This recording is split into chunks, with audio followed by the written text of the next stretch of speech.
like to call the governing board meeting for Liberty Elementary School District to order today, Monday, March 27th at the Jerry Rovey facility. Board members present are Board Member Parks, Aguirre, Bixler, Kenyon, and myself. Our next item of business will be item 1.2, the Pledge of Allegiance. Board Member Kenyon, can you please lead us? I pledge allegiance to the flag of the United States of America and to the republic for which it stands, one nation under God, indivisible, with liberty and justice for all.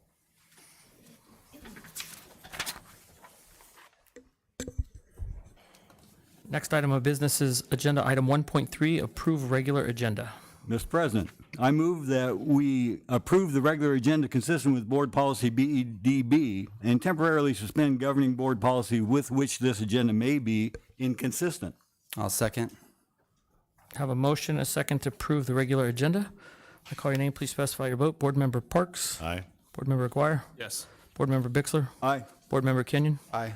I'm also an aye. Will show that approved 5 yes, 0 no. Next up is item 2.1, Liberty Elementary School Report. Ms. Holly Weiner.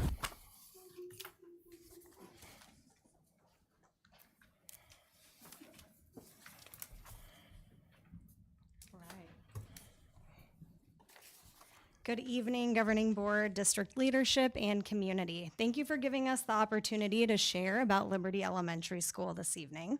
I'm Holly Weiner, the principal, and this is Kendra Goodyear, our instructional coach.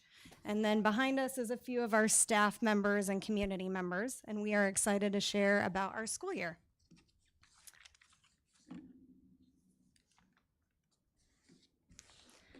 This is my first year as principal of Liberty Elementary School, and I can't say enough about the students, staff, and community of Liberty. The school is unique due to its small size, its agri-science program, and the tradition that has long been established. Eagle Pride is not only an acronym that we share daily as we celebrate students on our morning announcements, it's the values that are important to us that help us build our culture and climate, which provides our students with the best educational environment and experience possible.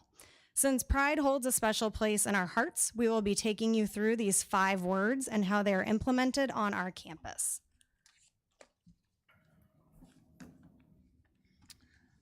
P is for partnership.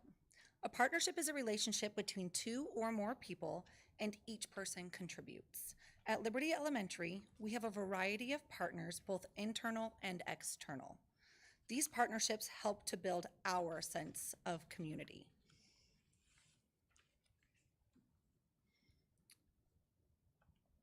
Oh, I can do it. Sorry, I didn't realize we got to have control. I was waiting for somebody else to run the show. Our internal partnerships bring our students together to create relationships, understanding of others, and friendship bonds which unite our students, staff, and families as a cohesive campus community. Some of these internal partnerships are Read Better, Be Better. This is where our older students are paired with our younger students for both mentoring and assisting with student literacy. Dreambox Buddies. Our 5th graders pair with our 3rd graders, and our students work on different strategies to solve math problems.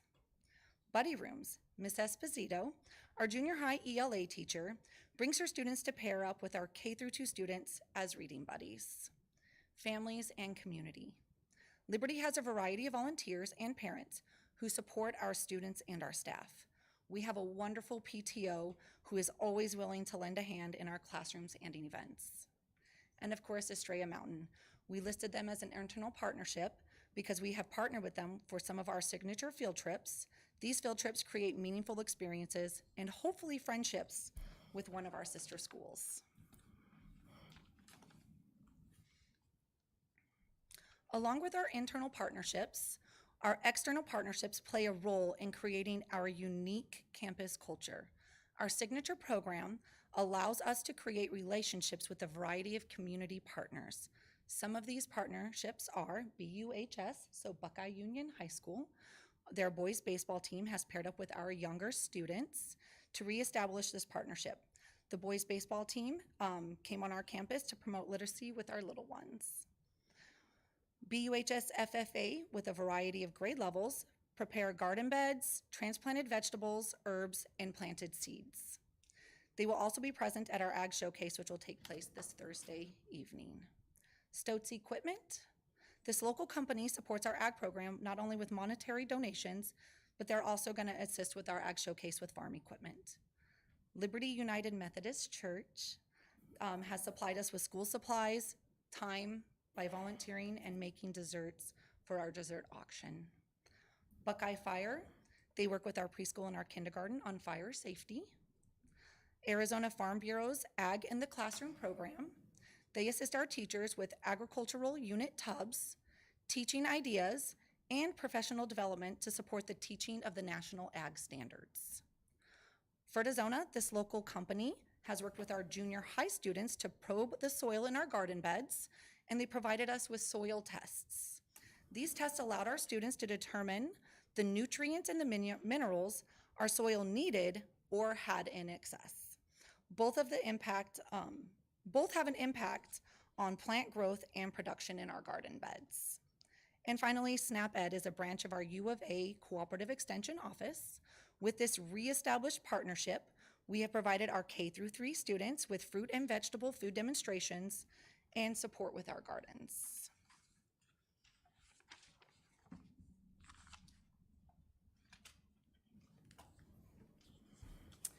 R is our second letter in PRIDE, which stands for respect. We work to create a culture and climate of respect. This is modeled for all and recognized on campus. In addition to treating others with respect, we also work to respect the world around us with our integration of our ag science program. We learn about soil composition, gardening seasons, composting, raising chickens and bunnies, and a variety of growing techniques such as hydroponics, air plants, and aeroponics. Our staff believes that all students are our students, and many have been. To best serve our students, we collaborate through vertical articulation, meaning our grade levels below and above collaborate around specific standards and skills. We keep an open door policy where everyone is welcome in our rooms. We observe our peers to learn from others, and no matter how long we've been in this profession, we believe we can always grow. We also respect our Liberty traditions. Bell ringing on the first and last day of school, promotion at our 1910 schoolhouse, our Veterans Day breakfast and assembly, our Ag Showcase this Thursday, and our 8th grade egg toss, to name a few. We've also started a few additional traditions this year, with the Liberty Day Parade and Winter Around the World music presentation, a turkey trot, trimester assemblies, and integrating 4 preschool classrooms on our campus with 1 inclusion classroom.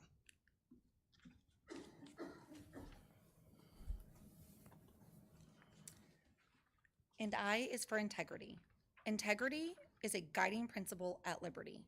In this profession, it is imperative that we have strong moral principles and instill that in our students. Every decision we make as a school is based on what is best for students, and it is our responsibility to provide our students with a high level of instruction each and every day. We are lifelong learners. We value professional development, time to collaborate, Thinking Thursdays, which provide our new to teaching and new to Liberty teachers an extra professional development opportunity. We also value feedback. As learners ourselves, we know that feedback is a critical part of improving, especially in our field of work. Goal setting has also been an important part of our daily practice. We encourage students to goal set with This helps with motivation and engages them in the learning process. As teachers, we set 301 goals that help us to focus on student growth and continue to make decisions based on what is best for students. Lastly, as a school, we have goals. We engage our staff and students in these goals and are transparent as a leadership team about our progress of these goals.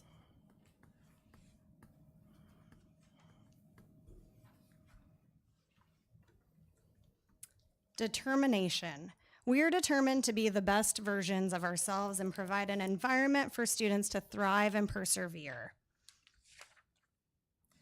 Determination starts with our campus leadership opportunities, with student council comprised of our 6th through 8th grade students that help run events on our campus, volunteer, and plan fun activities for fellow classmates.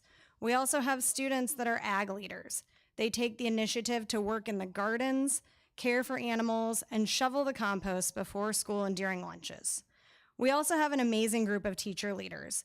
They provide professional development, plan with other teachers, participate in learning walks, and act as a liaison for grade bands or content areas. Reflection is an important part to our growth as a school. In collaborative teams, we talk a lot about what we will do if our students haven't shown mastery and what will we do if they already know it. We utilize these PLC questions as we're determined to serve all learners.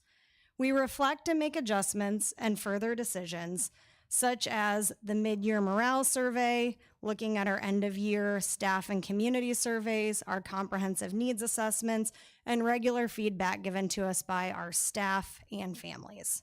We also believe in utilizing data to be strategic and make decisions. It helps us with planning, delivering content, and assessing. We are a small but mighty team. We all wear many hats and work hard.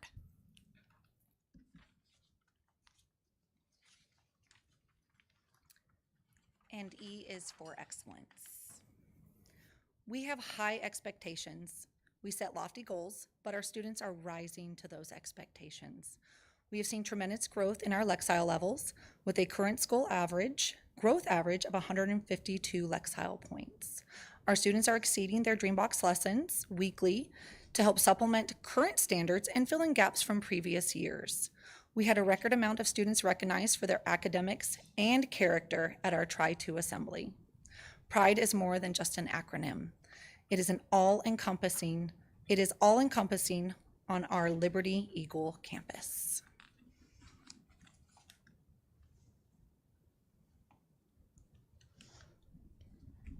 We just have a few quotes here that we'll leave up on the screen for you to look at. These few quotes on this slide are from some of our staff members about Liberty.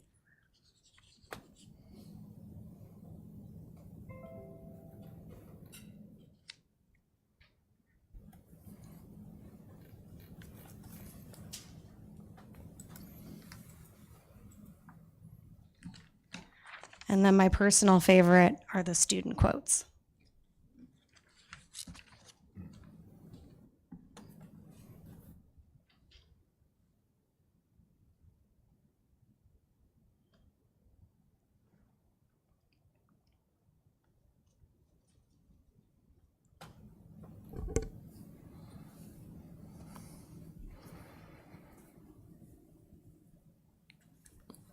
And we can't do it without our entire team, so the credit really goes to everyone on our campus.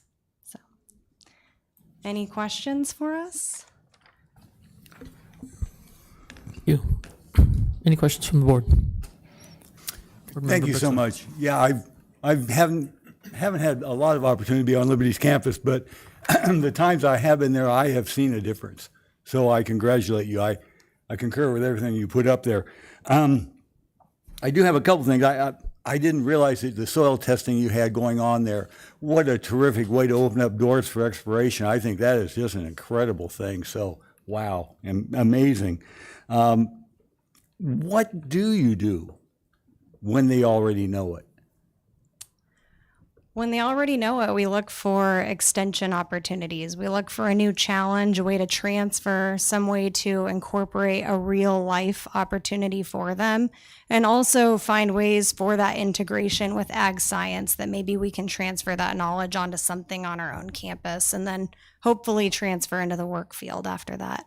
So it might be quite possible to have a student working on something completely different than what's going on in the rest of the classroom because it's been an individualized lesson for that child. Absolutely. Wow, you can't ask much more than that. I'm looking forward to seeing the Ag Night, so I'll see you then. I just had a question about the SNAP Ed, and you talked about a re-partnership. Could you kind of expand a little bit on what SNAP Ed is and what you mean about a re-partnership of what happened and what the new partnership looks like? Well, the reestablishment is because it kind of, all those programs through Maricopa County Extension kind of dissolved during COVID. So now that we've come back, they were in the process of a grant that was going to put somebody specifically in the West Valley So now that we're back from COVID, that person has been hired. So we were actually her first round of coming on and getting to do those food demonstrations. In the past, they've worked with our PE teachers in the district to help with some supplemental materials and providing equipment packages for all of our Title I schools at that point in time. So they were a huge asset. It was huge equipment packages. So they were we were very grateful. And the supplemental resources have been amazing. A lot of it is how we can also integrate nutrition into our physical activities. So it's kind of 2 for 1. But the current partnership is we're just trying to get them back on our campus. They donated some soil and some seeds. They do have master gardeners.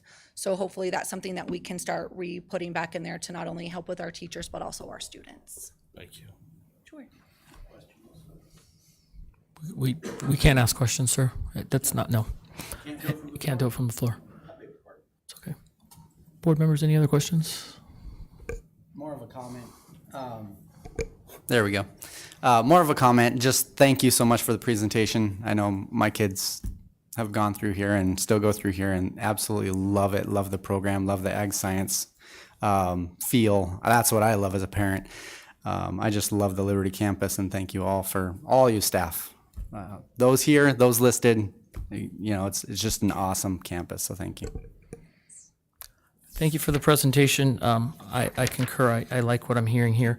I just have one, just kind of I guess a fun question a little bit, but kind of back to the day. I'm aging myself, but the Sears catalog, if there's something your campus could have that you don't currently have, that we can look forward as a board for the future of getting you or supporting some way, is there anything that comes to mind? Loaded question. Everybody's got opinions, so it's great, but just something that would, you know. We've been talking about some greenhouse material. So I'd have to get you a list of the actual materials, but that's something that our students and staff have shown an interest in, kind of expanding some greenhouse pieces along with the hydroponics and aquaponics we have going on.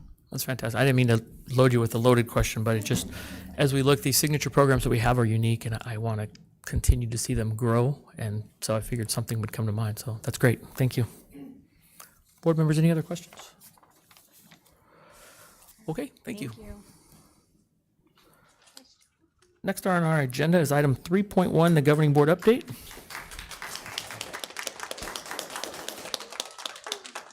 We'll start at the end with Mr. Parks. Thank you, Mr. President. I actually got to tour quite a few classrooms at Estrella Elementary last week. You know, I can't cover it all, but I'm gonna tell you it was a great morning I had. First of all, Miss Ruiz was going through teaching the kids social studies, and they were going through World War I, and they had these boards that they were doing, which showed, you know, all the technologies, which countries were involved. I mean, it was an amazing project they were doing, and one of the interesting things that caught my attention on that was the kids fully understood how the Treaty of Versailles affected how we ended up in World War II. I thought that was awesome because I don't even think a lot of adults know how that transpired. Got to go to Miss Jones' first grade reading, and they were covering phonics. These kids were doing great. I mean, they were really getting down to the nitty-gritty. They understood the rules. I have a lot of hope. I mean, this looks really good for our district. Here was the interesting thing. I was in Mrs. Cole's math class, and they were doing percentages. And I was sitting up there. She put a couple problems up on the whiteboard. And I'm looking at it, and I go, she's doing it backwards. As a parent, because how I learned to do percentages. And I turned over to Natasha and I says, what are they doing? It's backwards. She's not doing it right. She goes, no. That's how it's designed so they understand why they're doing the problem. You know, we were taught to do it in our head.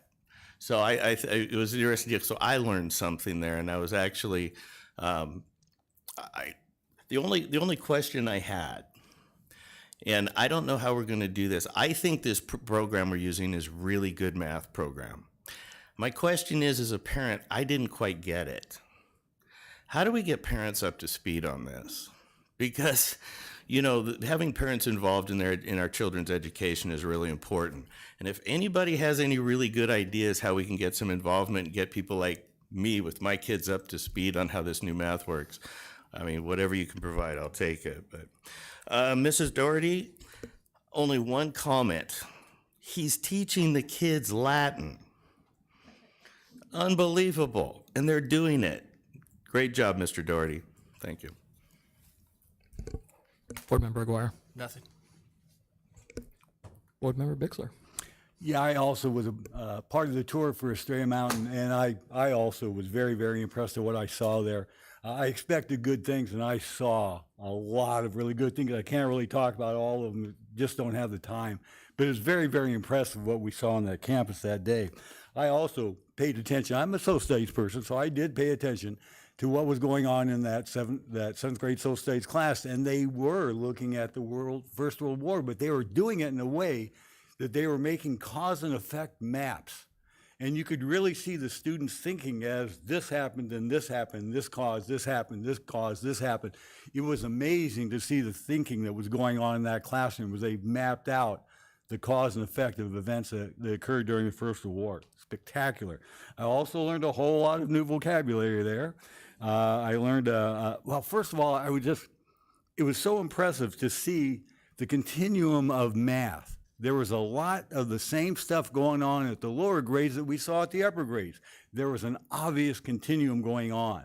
One of the words that I picked up in math, and math for me is I get upset, the concepts never change. I mean, math is always about the same, but the vocabulary always changes. And the new one that I got this time was array. And I didn't really know how you would define, I know what I thought an array was, but how does that work as far as the math that we were teaching? I got to see it in 2 different classrooms, 2 different grade levels. Amazing. That's how integrated this vertical alignment is. Spectacular. And then we saw the same thing in reading, in language arts. And Board Member Parks was correct. You could see the continuum. You could see what they were working on in the phonics program, and then we had a chance to see how it evolved into others. We saw the second level of intervention. You could see how the kids would move from the phonics into the next level and then on into the regular classroom. Amazing going on there. It was just spectacular what I saw there. What really stood out to me, there were 2 things. First of all, the tour guides were wonderful. The students that we had as our tour guides were great. They answered every single question, and what really impressed me was uninvited as we entered the lower grade classrooms, they would on their own go and work with their buddies in that classroom and work on what they were learning. It was great. The other thing I thought was really, really good was that it's real important to know what a classroom's looking like, but you can't do it if you're not there all the time. Because things change. A group of adults walk into a classroom, it's going to change. I didn't see that. We walked into many classrooms that day, and not a single beat was missed. No one skipped a beat. It all just went on. It was great. Wonderful job over there, Estrella Mountain, the staff and administration. Good jobs. Kudos. Board Member Kenyon. I had a busy week. I didn't get to make it to any of these school campus walkarounds, and I wish I would have. But I just have a quick question/comment, more for Mr. Nuttall, if you don't mind. In our board update, it looked like there was 94% contract renewal rate. Is that correct? For our certified, or for our staff? So the 94% that you're speaking to was 94% of all the contracts that were issued. Mm-hmm. So just keep separated that from retention. So retention is something different that we'll have more solidified numbers in August when people return. Of the contracts that were issued, 94%. Give you an example. At the beginning of the semester, first part of January, we issued to all of our staff an intent to return. Mm-hmm. And if those folks do not say that they intend to return, they offer a letter of resignation. of which you all approve as they come through, and we do not issue those folks contracts. So 94% of the contracts issued were signed. Great number still. I think it's a great number. It's just to make sure we clarify the difference. Yep, thank you. That 94 really said a lot to me, but thank you for that clarification. That's wonderful. That's all I have. I think I have nothing to report, although it certainly is exciting, the number that did come back. That's an exciting time. It tells me we've got a great staff that wants to return. So with that, we will move forward to item 4.1, which is our public comment. First speaker will be Suzanne McAvoy. Reminder, you'll have 3 minutes, and your screen should come up with the timer for you. Hi, my name is Suzanne McAvoy. I'm a parent and a teacher in the district. I wanted to clarify a few statements made during the last board meeting by a community member. He states that parents in the Pebble Creek support the new board leadership. Pebble Creek is a 40-plus community, and children under the age are not allowed to reside in Pebble Creek. So I doubt there are any parents, and it is not in our district. Pebble Creek is within the Litchfield Elementary School District boundaries, not the Liberty.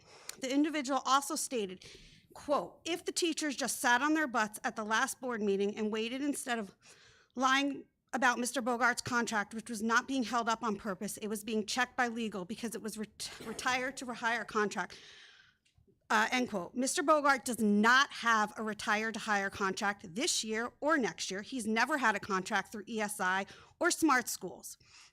He is contracted directly through the district. Also, there are emails to prove that the board was looking at issues pertaining to Mr. Bogart. If we would have waited until after the board voted, there would have been nothing we could have done to ensure Mr. Bogart's return to West Star. I have two concerns with the candidate profile voting on tonight's agenda. The first statement of the profile says that Liberty Elementary District seeks a superintendent who has executive experience with an education institution or business. The word "or" is very concerning to me. How can we possibly have a leader of a public school district without educational experience? There must be classroom experience to know how to best support and mentor admin and educational leaders. Without education experience, the lack of authentic empathy and experience will confound the challenge of getting all levels of educators on board. You need someone who understands the unique challenges of schools, which are separate societies trying to function under one umbrella of policies. This takes a keen understanding of what it takes to lead a school and a class and a community at large. They need to have an understanding of the educational direction and the intricacies of the data involved with testing, state accountability, and the leadership approaches that are likely to help the district thrive. There is no form of empowerment than when a leader can say with fidelity, "I've been there."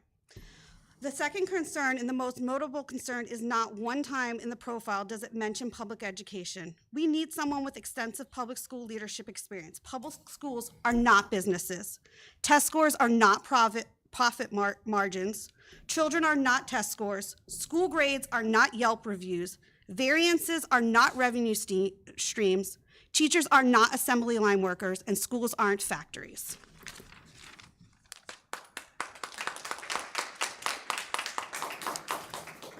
Our next speaker will be Kelly Zimmerman.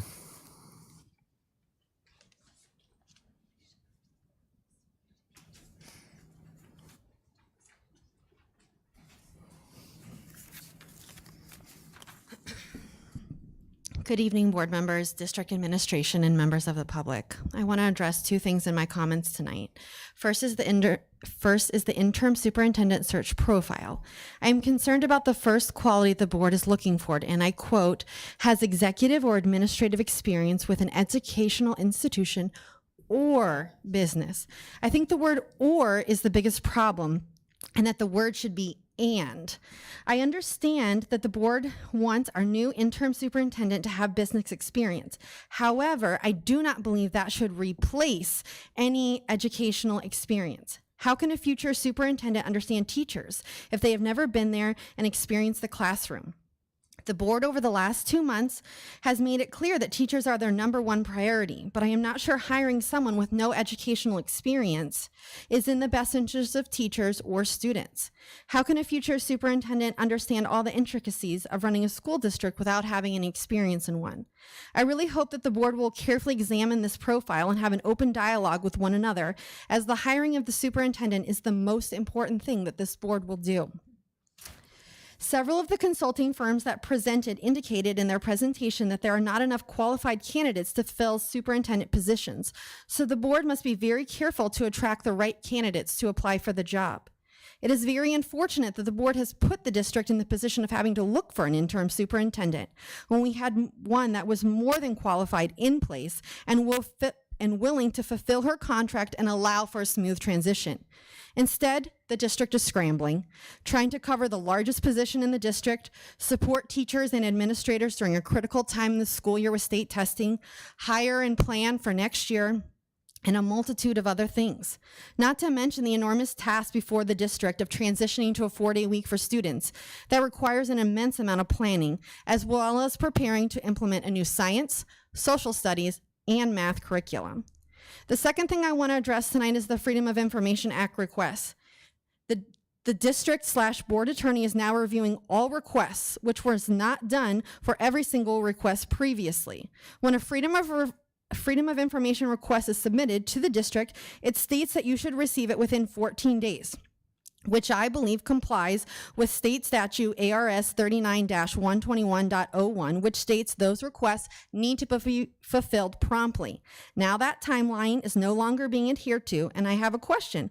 What time frame does the term promptly refer to? I believe that fulfilling these requests promptly is not only important to adhere to state statute, but to build trust back between the board and the teachers, parents, and community members, as that trust was clearly broken when the board stated one thing in public and something very different behind closed doors.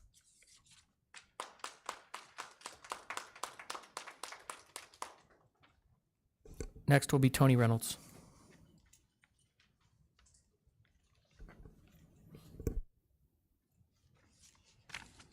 Good evening. I'm Tony Reynolds, Principal of Freedom. My comments this evening represent my own thoughts and should not be attributed to anyone else. Last time I spoke to you, I asked some questions about the board's intention regarding curriculum, SEL, restorative justice, and a classic traditional educational model.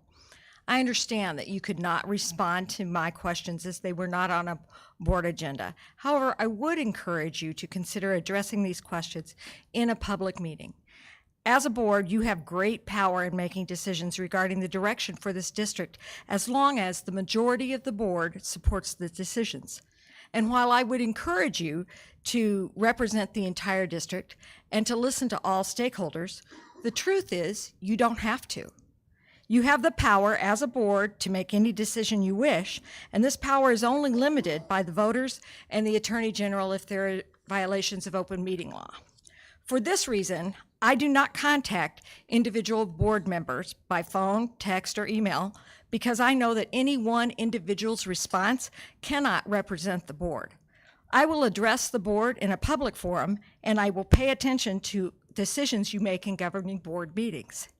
I don't pay attention to Facebook posts or other forms of social media because anything attributed to the board in those forums carries no weight. In the case of the email that Mr. Parks wrote, I also know this was not a direction from the board, but I wonder if at some point it might be, hence my questions. It's important to make your position as a board known on curriculum, SEL, restorative justice, and a classic traditional education model for two reasons. First, so those of us who work for the district can determine whether our values align. For example, if I wanted to work in a traditional educational model, I could go work at Legacy. A one-size-fits-all curriculum and approach to learners does not fit my values. The second reason you need to make your position on these issues known is that if you do intend to implement a classic traditional education model, you need to have the people whose values align who will implement your vision. That person is not me. If I know that the governing board's vision and direction is other than what aligns with my values, I can get out of your way and join an organization that's more consistent with my values, and you can find a principal who aligns with the change you wish to make. At this time, staff has lots of questions about what they can and can't do. What I've shared with them is we will follow what the governing board has approved. We will implement the adopted curriculum and pacing guides. We will continue to use the second step curriculum to address the identified social and emotional needs of our students, and we will continue to utilize the restorative justice components built into the discipline matrix. We will continue to align our vision so that all students should have the opportunity to learn, be, and become with the district's vision.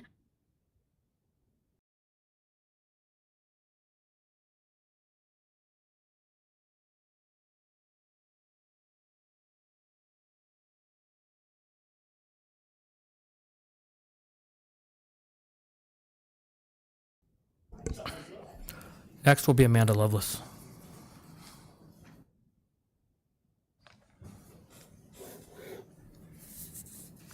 Hi, good evening, Camp, Jason, and President Todd and the board. I come before you today because I was looking over the agenda before attending the meeting, and I was reading over the list of qualifications for the Liberty School District Board, over the qualifications for the superintendent as proposed by the board. And being that I sat on the interview committee for Dr. Schuff, I was just kind of taken aback by the vagueness of the qualifications and the lack of two very important areas of experience. One is teaching experience. I feel like if the superintendent should have teaching experience, because this allows the superintendent to understand the heart of the work we do. They have literally walked in our shoes. They understand the needs of a new teacher, what they need to do all aspects of their job, as well as ensure that they have a systematic opportunity to grow into a master teacher. They also understand what it is like to plan differentiated, data-driven instruction that meets the needs of all learners, while building relationships with every student and their families. Until you have done that, you have no idea what that takes to do. No one. Principal experience. Liberty has prided itself in growing its own leaders. To grow future principals, you need to have been one. A superintendent who has principal experience has experience in all areas to effectively supporting a principal. I don't have time to read all the ways a principal would need to be supported, so I will do my best in less than a minute. How to elevate a school to a highly performing school and maintain its effectiveness. Teacher development, differentiated. Facility management, research-based professional development and classroom practices. Elevating teachers' instructional abilities based on their need and years of experience, implementing initiatives, developing curriculum, then readdressing it as changes and needs arise, supporting special education, plan for a new school week structure, support and implement community events. These are, like I said, just to name a few. Please survey the staff in the tradition of transparency that Liberty has honored for around the qualifications.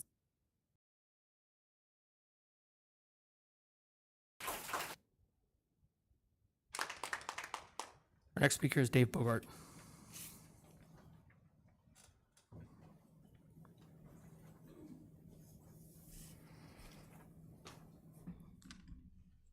Three minutes. Okay, Mrs. Camp, Mr. Nuttall, Governing Board. Yes, I'm that gentleman that keeps coming up in these meetings, and I'm not sure why. I did write 2 letters, one last year, that didn't change very much from this year. What it did was is it took out ESI, so there's no double dipping that has been come up and brought up. You know, the interesting thing about school board meetings is I've been coming to these school board meetings in this district for 30 years. I probably attended more school board meetings than all 5 of you combined. Maybe not with Ms. Bixler. So the interesting thing about school board meetings is that, you know, principals sit in the audience and it's almost like third person, like we're here but we're not. It's very interesting to me. So if you have a question, I would encourage you to just ask. I've worked for 6 different superintendents, just like Mrs. Reynolds said. And I can assure you that As Amanda Lovelace said, one of the teachers said that Mr. Bogart is not the same principal that he was years ago. And I will attribute that to Dr. Schuff, because I'm here to tell you, she is an academic superintendent.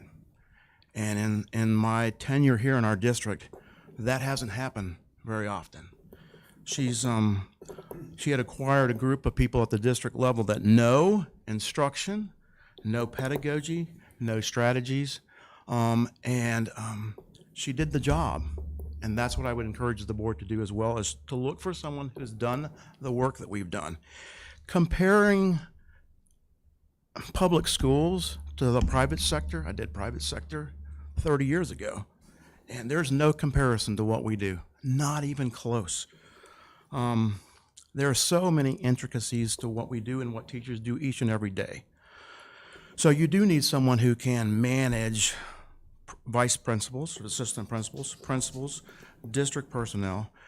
But I think about some of the things that we started here 5 years ago. We have 2 pages of standard operating procedures in our district that we didn't have before.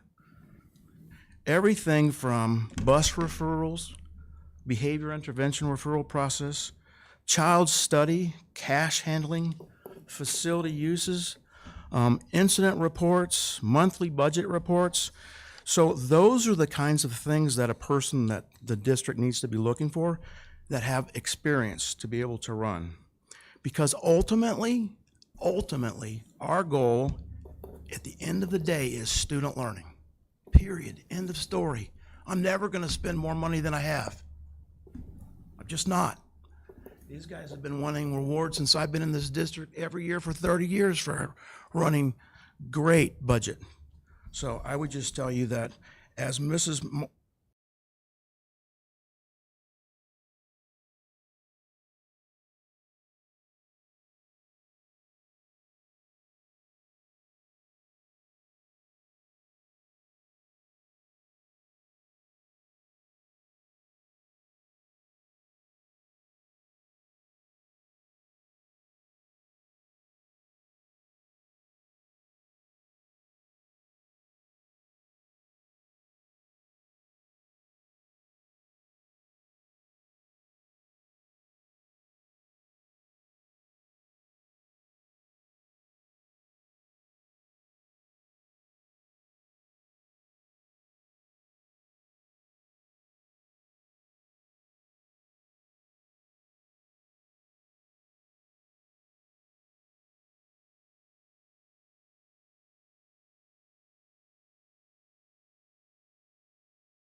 Clean a motion up at that time with the final motion, I believe.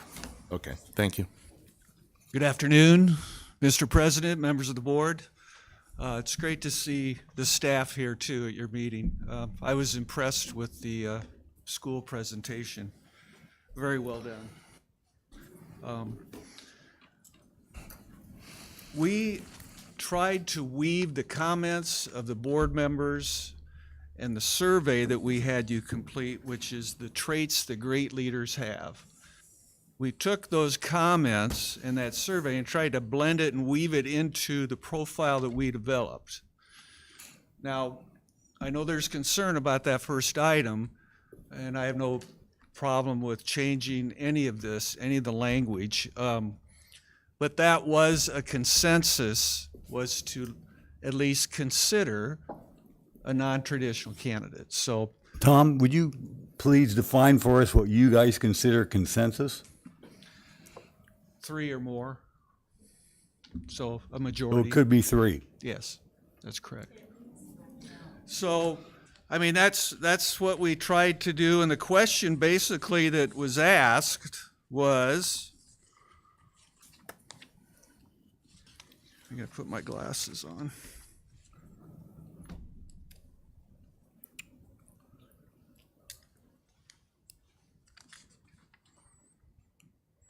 Are you interested in a non-traditional or hybrid candidate? one of the responses was, yes, education background is important, but I do not put too much emphasis upon degrees. So that was one of the board members' comments. Are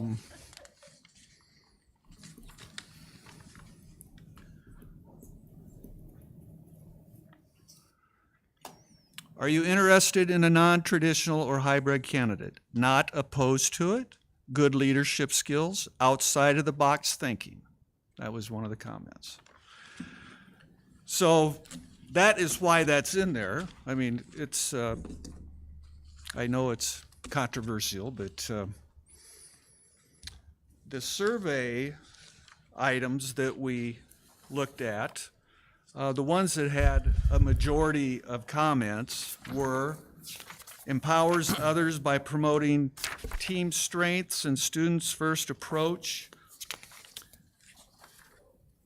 makes strategic high quality decisions with big picture lens while managing district resources, is an effective communicator creating strong school and community relations. And I interviewed 3 and Dr. Santorelli interviewed 2, so I know he was going to make a couple comments about the responses that he heard too. So, Mr. President, members of the governing board, good evening. And certainly I feel that it was an enjoyable opportunity to talk to some of you regarding what you're looking for in a superintendent for the Liberty Elementary School District. And the top theme that I continued to hear about this district was how strong and wonderful the staff is. And certainly having the privilege of listening to the presentation this evening, quite incredible. And the remarks from the governing board related to your visits to your campuses reflect your thoughts in regards to the teachers and to the leaders in this district and what they're doing and the support staff. I also continued to hear from the dialogue a real focus on teaching and learning. And that resonated throughout the conversations that I had. Another theme that came through was celebrating the diversity of this district. This district is extremely diverse in so many ways. And that also came through. And another thing that I thought was quite remarkable was this whole notion of the importance and the deep-seated history that the school district has in the community. Over 100 years that this district has been leading the way for young people in this district, and certainly that resonated throughout the conversation. So I'll stop with that. There's plenty more, but those are some of the top picks as I reflect on them. We could have had an unending list of traits and characteristics, but we're advised that the best practices have 11 to 13, and we have 13 traits or characteristics. So I'm open to your questions or suggestions, but I want to remind you too, on our timeline, based on the profile, if you do approve it tonight, it will be advertised starting tomorrow, and the closing date is the 21st of April. So if it gets delayed, that whole schedule will move back some. So just want to make sure you're aware of that. So questions or Question, go ahead. Yeah, I have a quick question and many statements. Can you tell me, you mentioned this servant leadership. Could you define that for me? I think it's, my opinion is you make strong decisions, but you react humbly. You're a leader, but you also react humbly. You're a humble leader. You're serving your staff. And I think it's reflected in some of the other language. And that's what I was thinking. Micromanaging. Was that you probably were trying to condense the number of thoughts in that, and the word you came up with was servant leadership. I just wanted to know what that was. I think it hadn't was used mentioned before. by one of the board members as well. So Okay, that's new to me. Yeah, my impression was that servant leadership is that you listen to the people and then you lead off of them. You serve them that way. So that's what I thought it meant. So,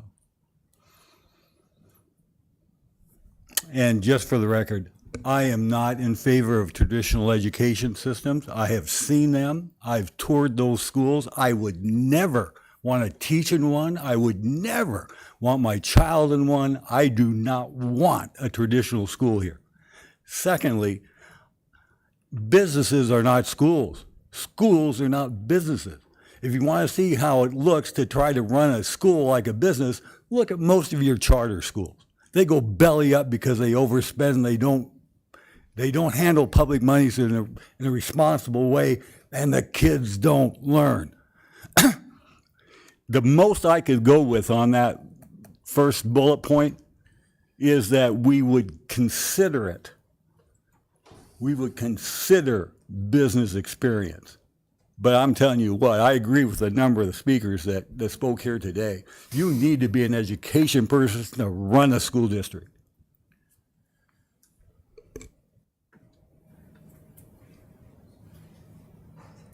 I just had I guess I'm confused. I thought at the last board meeting, the board took action for permanent superintendent search also. Is that, all I see here is just for the interim profile and not for the permanent. We will redo the profile when we start the full search in the fall. And that's where we will involve stakeholder meetings. Okay, so we're not gonna do the permanent search. Not right now. No, we'll do that in the fall after we come back and we'll set up a new schedule for the full-time position.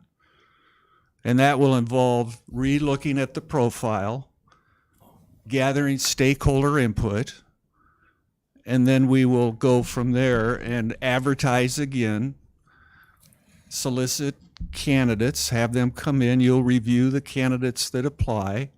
Again, select people to interview them, and then select someone that would start July 1st of 2024. Because it was my understanding, and when we took action, it actually voted that the interim search and the permanent search were gonna run hand in hand with one another. I don't think that was the case. I think what was believe you discussed was said if they that found somebody that, in the small pool that they're saying they're gonna have right now, we could opt to bring them in as a permanent. But they've advised us as the experts that we picked that they don't have a large pool right now. So if we find somebody in that, we can scale back, and I think that's what Mr. Thomas said last time. We can adjust the schedule, and if we find a good candidate that we think could be permanent, we could then bring in the public comments, do the forums of that sort. Because I thought that the reason why we were running them in tandem together was because of the concern that we had of the delivery model of the 4-day schedule.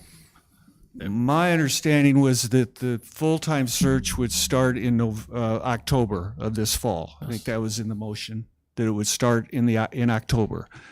If we find suitable candidates through the interim process, you as a board could consider making them the permanent superintendent. That's your choice, your decision.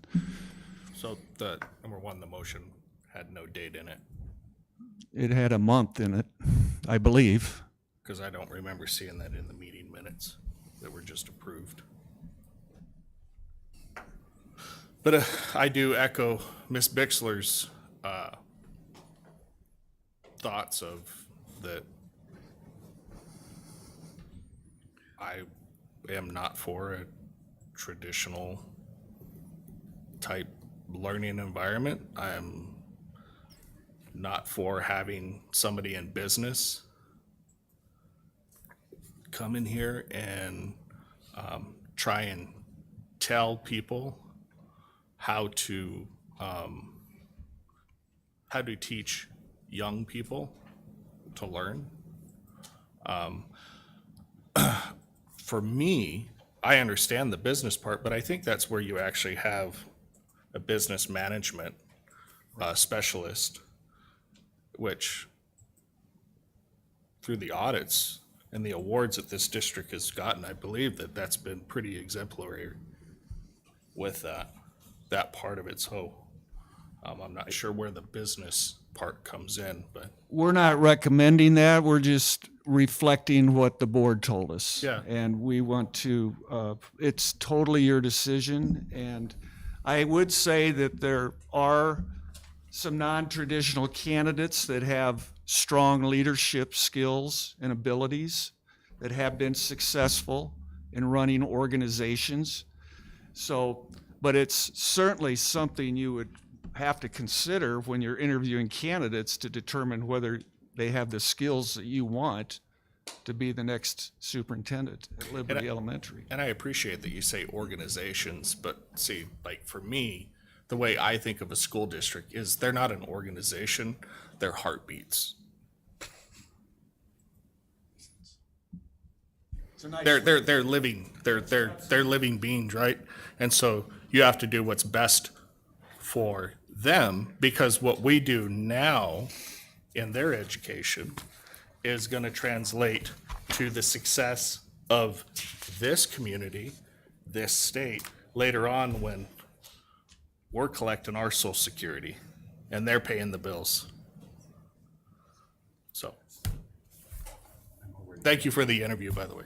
Very nice. Appreciate that. My pleasure. You helped me get And it's through certainly some, the pleasure helped of me the get through board some to rush hour traffic make for sure. this decision So. this evening. Go ahead. Thank you for what you guys said earlier. I am one of the ones who is for having somebody having some business experience. I've worked with Department of Child Safety for years, and I've seen some transitions within the state agencies when they put a business manager in place. And I'm not saying only business. I like the and, but I do like business experience, because if there's somebody who's had business experience, we'll say successful business experience, just like we would say successful education experience, right? Just because you run a school or were a teacher doesn't necessarily mean you were a good teacher. And so it really does, I like having both options on the table. I don't want to eliminate one or the other. So that's just where I see it. To Mr. Aguirre's point, Department of Child Safety is all about heartbeats. Many, many, many, many broken heartbeats. And if you look at what had happened in the state previously, there were third world countries that did better with kids in the foster system than our state. That changed when you put somebody who knew business in place. So there is a place for business. I'm not saying that only business. I do like having and education in there.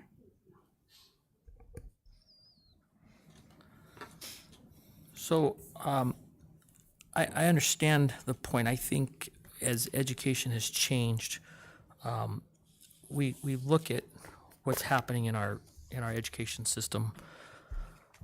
I see a superintendent as somebody that is the organizational leader.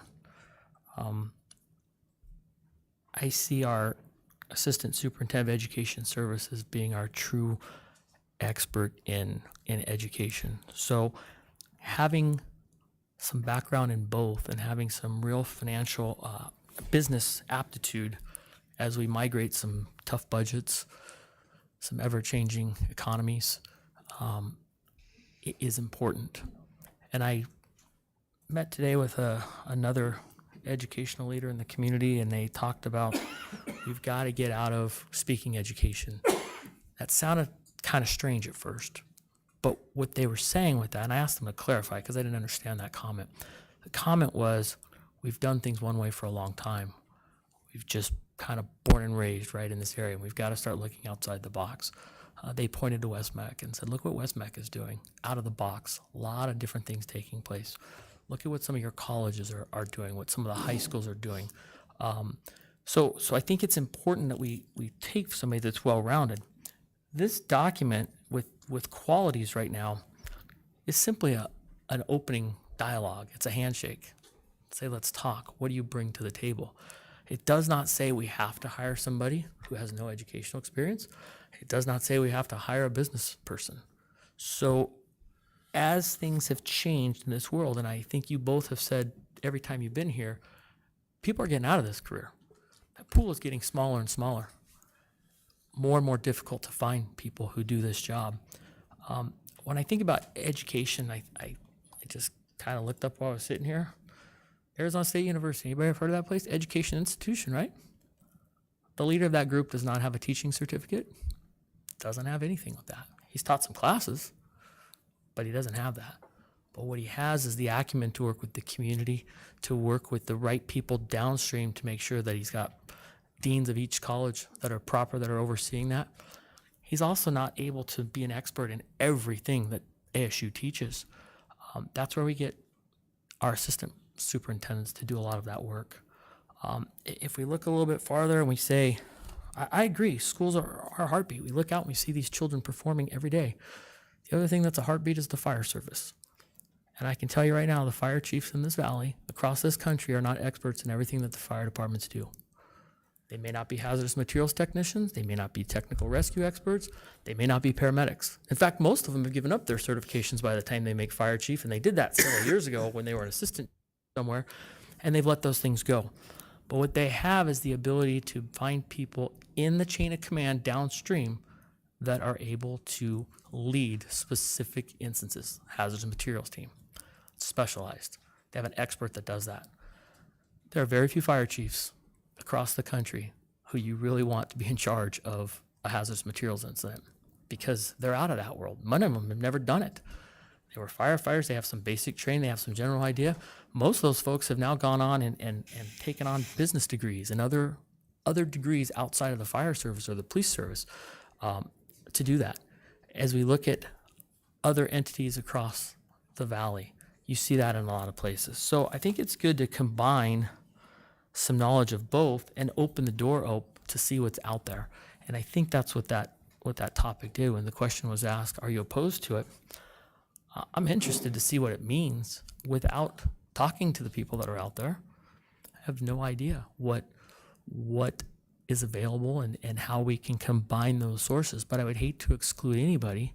We've talked long and hard about including everyone, to exclude something when we don't know what's really out there. And there are a lot of people, no disrespect to any of our music teachers, but Beethoven didn't have a music degree. But I'm going to tell you, if I got the chance to have him teach my child music, probably going to do it. I think it's important that we look to a global view and we see everything that is available to us. If we close our mind and we go into this speaking one way, looking at one thing, we're blindsided by what could be happening and we pass up opportunity. So this profile doesn't force us into anything. It merely opens the doors. And that, I think, is what is most important to take away from this. I very much disagree with what was just said.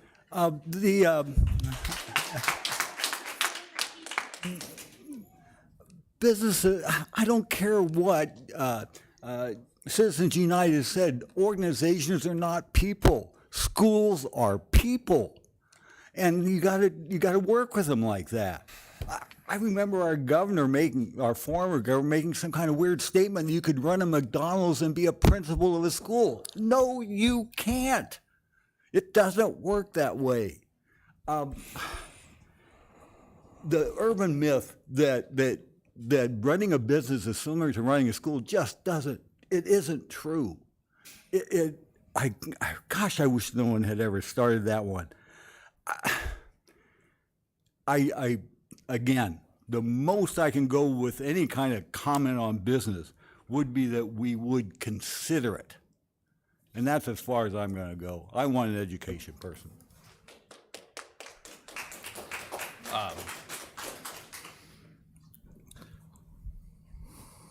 Just kind of listening to my other board members, knowing that there's actually agenda topics for the future of how do we get more certified teachers in the classroom. So obviously there's a value in somebody who's certified within their profession, be it a degree. So I guess I'm trying to understand how you don't value that same certification as a superintendent. Because with that certification, obviously there's the teaching side of it. But I would imagine, and I don't know because I've never gone through a superintendent certification, but I would imagine that part of that certification also touches on the business side of what's legal and what's not when it comes to the quote-unquote business side of the district.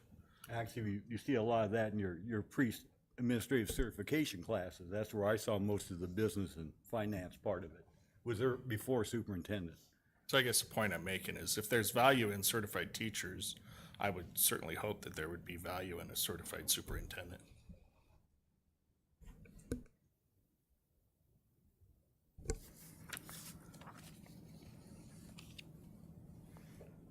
Members, any more Just for point of reference, I have spent some time in the business world. I worked for Xerox Corporation for 3.5 years. I ran the Yavapai County marketing region for Xerox Corporation for a while.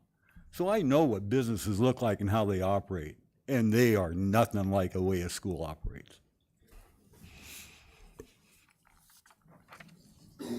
I'm just going to bring up one comment. I've been a chief executive my whole life. I've run companies from the top down. It's about leadership. First of all, the definition of a superintendent is actually chief executive. And I think we're missing the key here. The key is finding somebody who has acute leadership. That's a business role. And that's all we're asking for.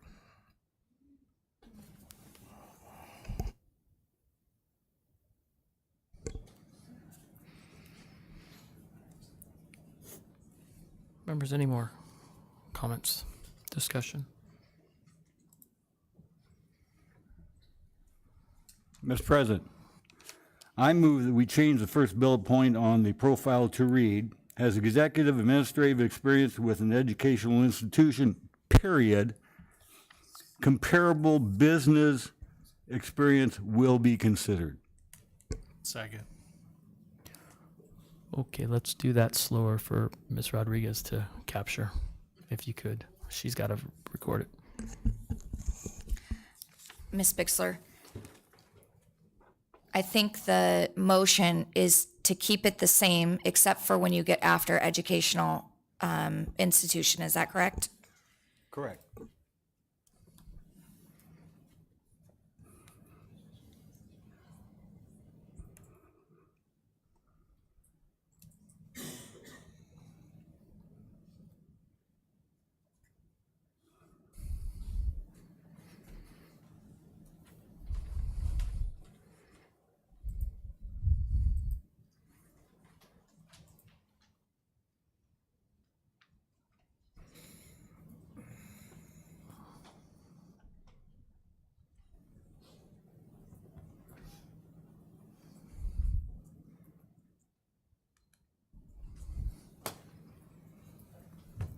Ms. Rodriguez, when you do get that typed in, and no rush, if you can read back the motion.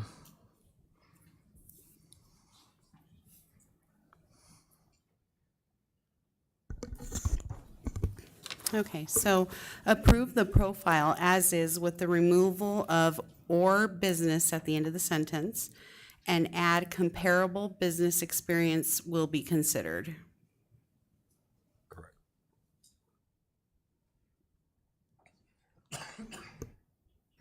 Okay, I believe we had a second on that as well, correct?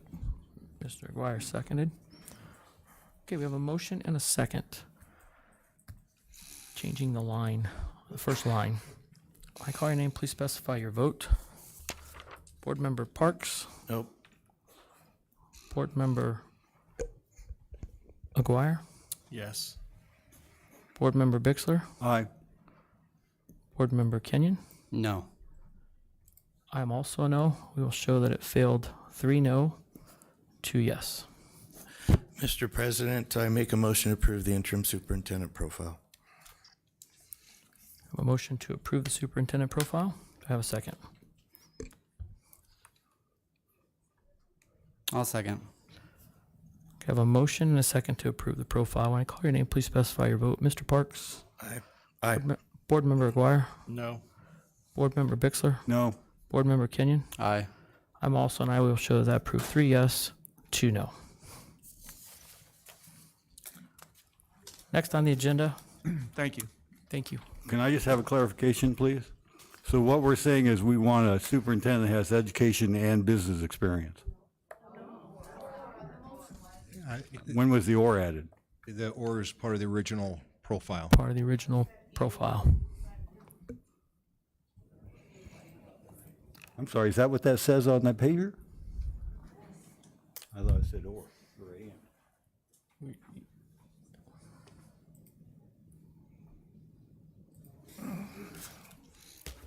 Thank you. Right, sorry.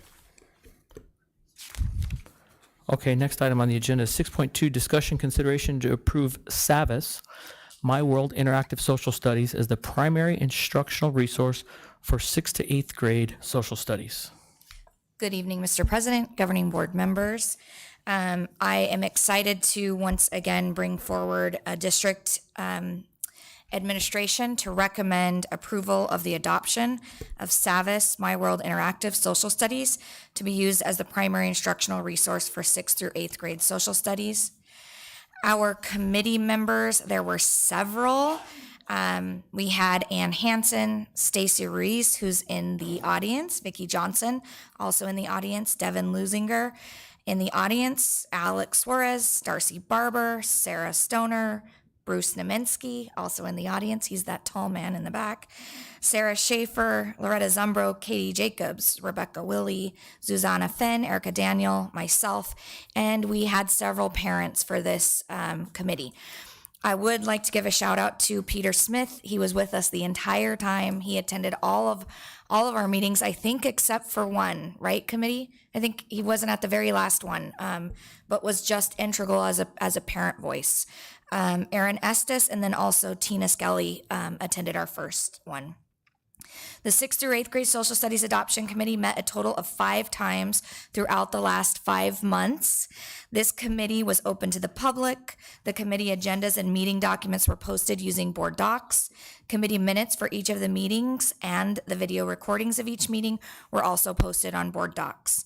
The committee met on November 15th, November 29th, December 13th, January 31st, and March 7th.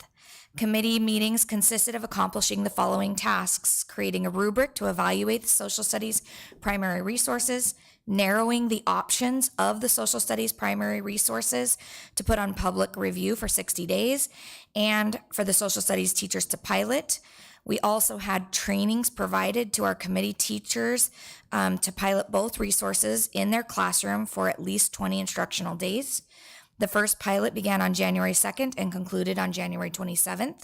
The second pilot began February 1st and concluded on March 3rd.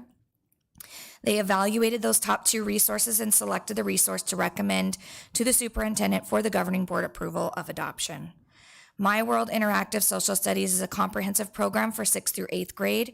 It is directly correlated to Arizona State social studies standards for the specific grade levels. The primary instructional goals are standard mastery and universal access for all students. A research-tested 4-part learning model enhances the student understanding, and that 4-part learning model consists of a connect, investigate, synthesize, and demonstrate. SAVIS My World Interactive Social Studies best met the following criteria in the teacher pilot evaluation. For alignment, the lessons and instructional materials were coherent and met the depth of the standards. For organization, the curriculum resource included actionable steps and specific resources to help teachers prepare for the units and implement daily lessons, as well as materials were easily accessible in both digital and paper format. Content, the lessons promoted students to evaluate sources, particularly primary sources, and evidence as they built content knowledge across social studies disciplines. The lessons also promoted student inquiry, reflection, critical thinking, problem solving, and sense making.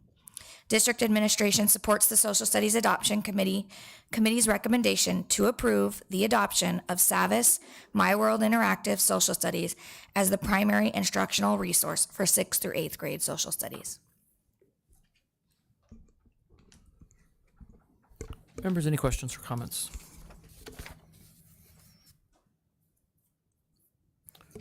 Hearing none, we'll take a motion.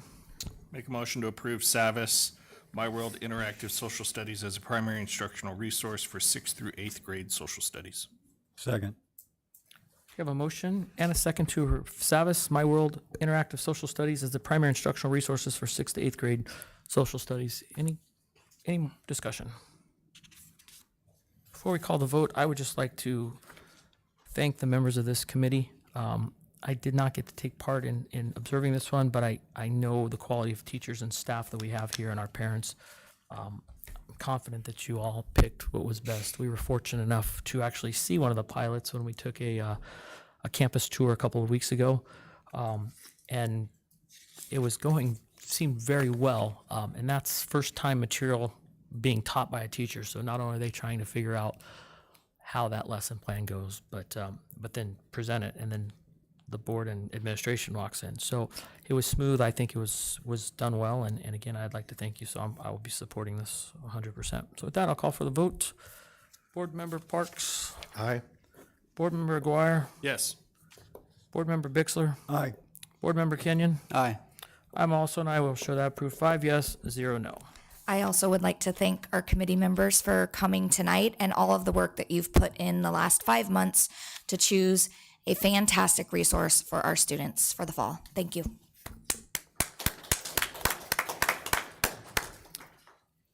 Okay, next on our agenda is item 6.3, discussion, consideration to approve benefits renewal for fiscal year 24. Mr. Nuttall.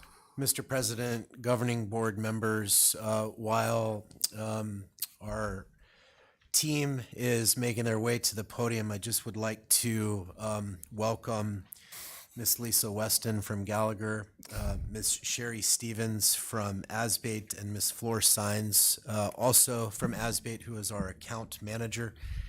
And while the folks are pulling up the presentation to present to you tonight, I just wanted to set kind of the pace and the tone for all of our decision making in terms of our guiding principles as to why we make the decisions we make. And so I just wanted to quickly review those, and then I'll invite Lisa to share the options before you this evening.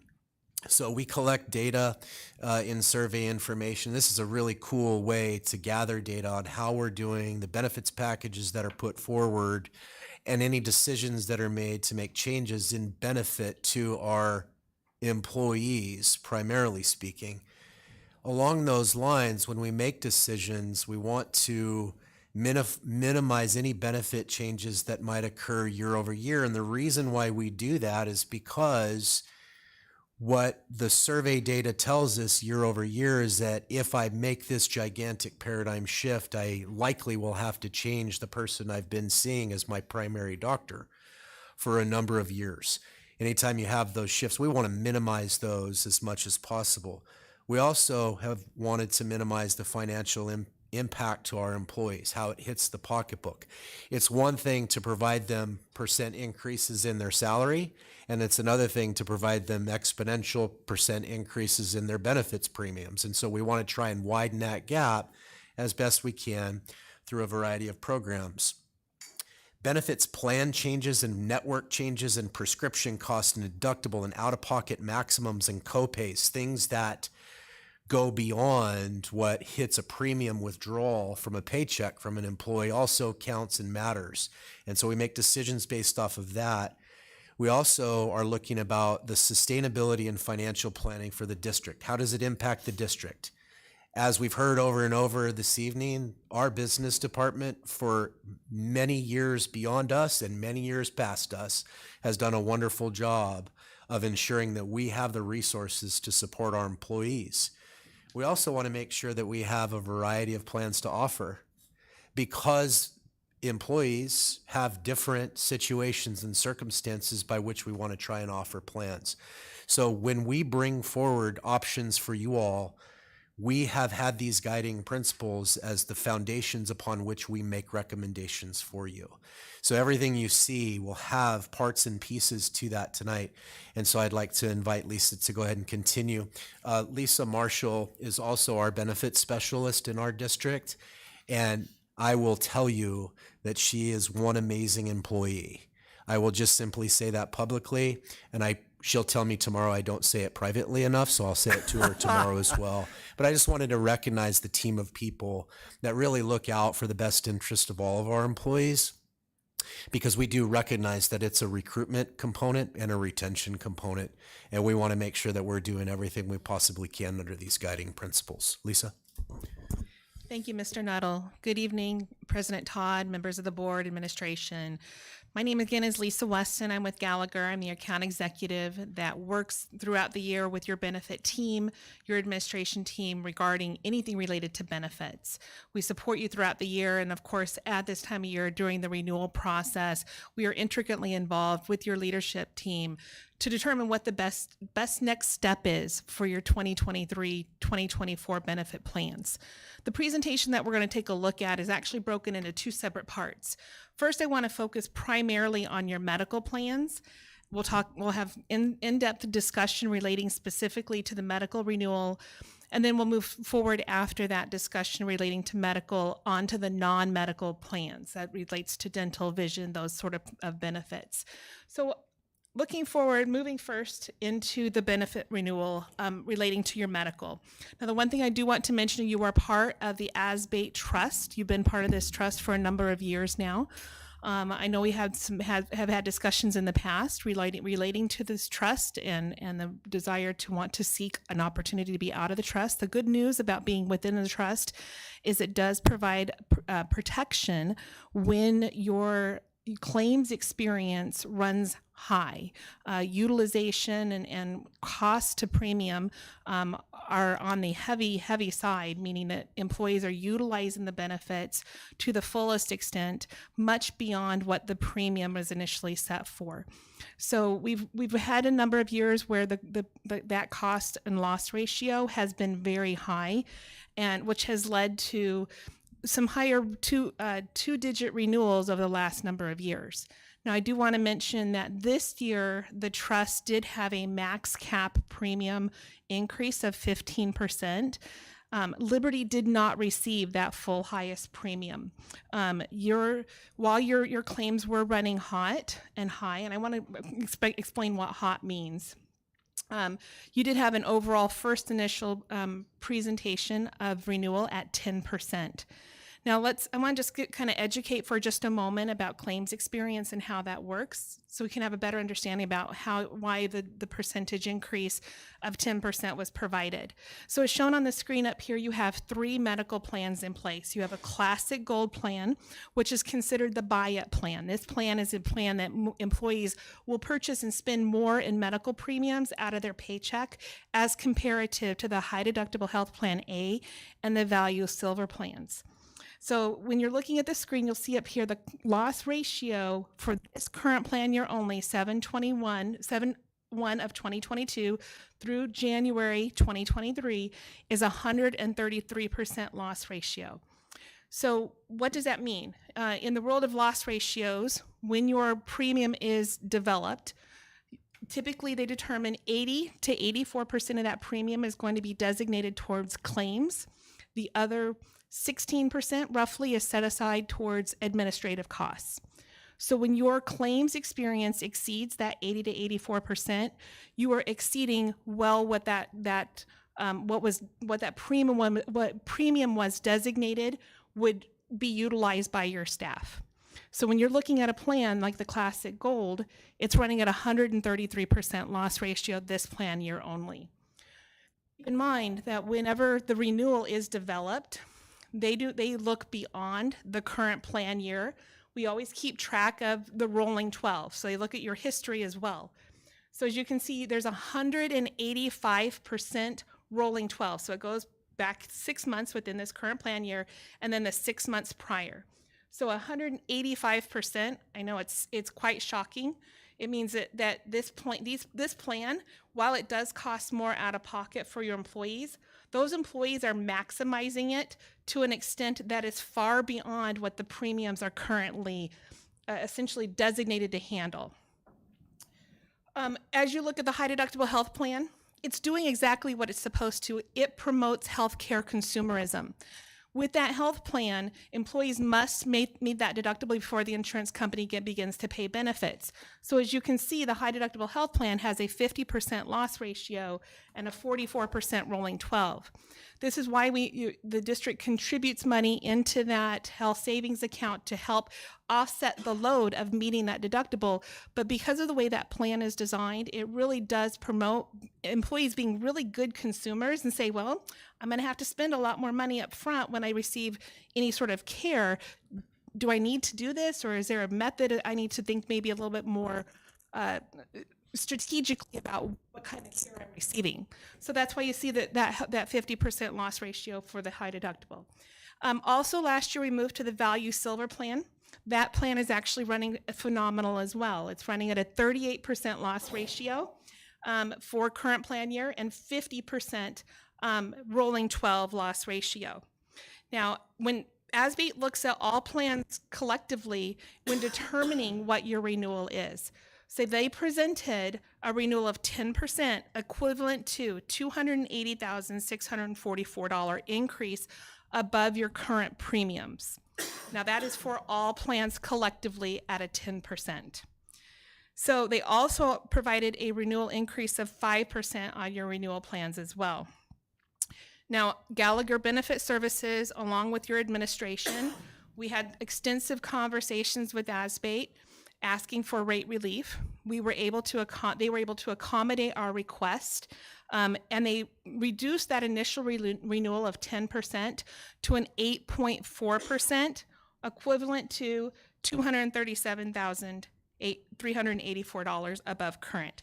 That's saving the district about $43,260 due to those initial negotiations with Gallagher as well as with your administrative team.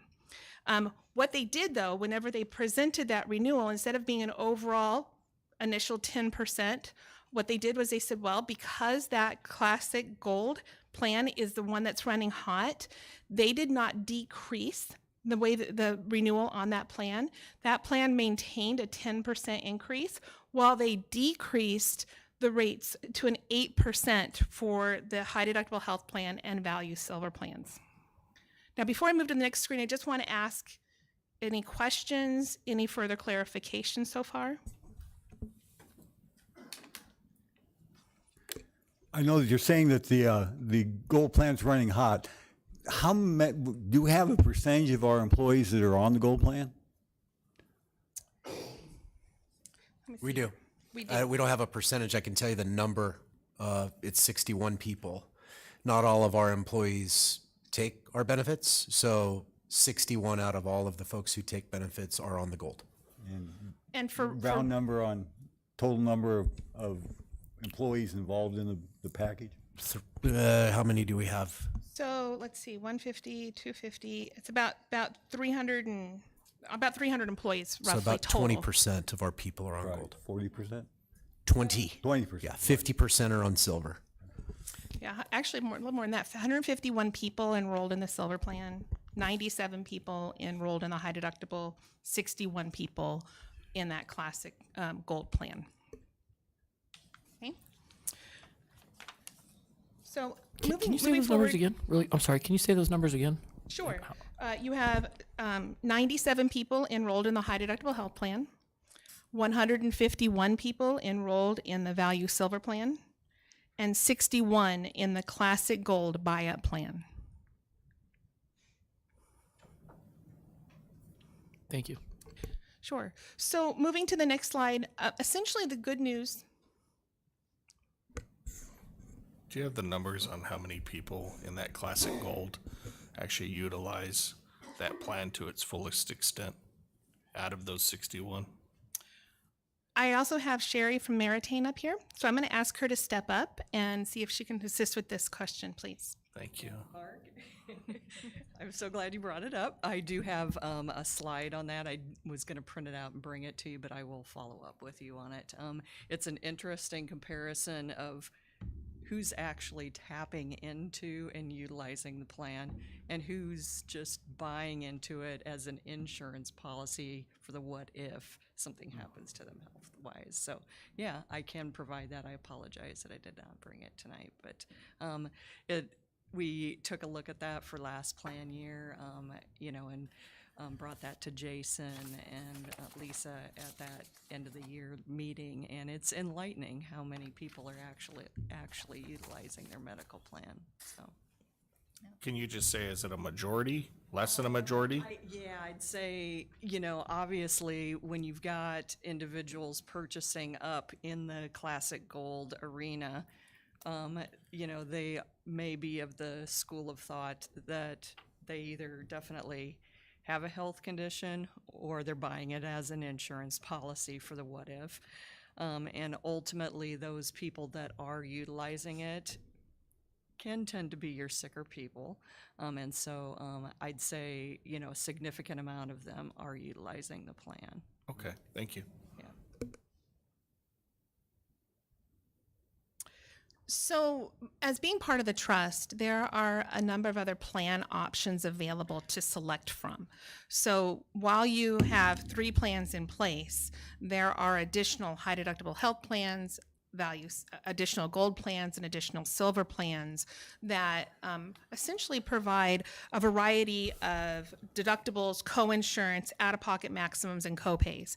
And certainly, you know, the rates are reflective of those higher amounts. And so essentially in reviewing the plans with your administration team, we did look at some additional options, and this is what I'm presenting for consideration as well as discussion are 2 options for how to proceed with your 2023-24 benefit plans. So in looking at in looking at the plans that are available, there was one plan in particular that kind of bubbled to the top. So we'll talk about that in option 2 in just a moment. So we're presenting 2 options for consideration by the board. The first option that we're saying is simply renew as presented, with that initial 10% renewal at gold and 8% for the value silver and the high deductible health plan, accepting that $237,384 increase above current. Maintaining your current plans as is, no adjustment to out-of-pocket maximums, deductibles, co-pays, no changes whatsoever, using the same network that you currently have. The second option we're presenting for consideration by the board is to renew the high deductible health plan and the value silver plans with an option to actually replace the classic gold plan with the classic silver plan. That takes the renewal to an actual 6.6% or $186,624 increase above current. So certainly there's some wins from being able to move plans. The difference is, and we're going to dive into it in just a moment, is in moving to a classic silver plan, you are changing those deductibles, the out-of-pocket max, the co-pays, the plan design. The network stays exactly the same. They still have the same banner, Aetna network, but it's changing what the plan designs are. Before I proceed, any questions so far? If the plan changes, but you said there's network stays the same. Yes. They can still continue going to the same physician, doctor. Absolutely. The difference is now they have greater out of pocket at the time of receiving services for physicians and facilities. Are you going to share what the difference out of pockets are? Yes, I am. Okay. Well, Mr. Kenyon, if I could just, it's not an oversimplification. It's the best way that I could understand it. When you changed from the gold plan, which is traditionally intended to be a buy-up plan, the reason we have a buy-up plan is because there are people who need to buy up in the plan. To Mr. Aguirre's point, we have to do an exceptional job of educating our employees to ensure that they are in the plan that they are designed to be in, right? And that's our job as a collective team to do that. When you, this just for your consideration, that's what we're doing here. When you change from a gold plan to a silver plan, the best way that I can say it is the employees are pay me now or it's pay me later. Yeah.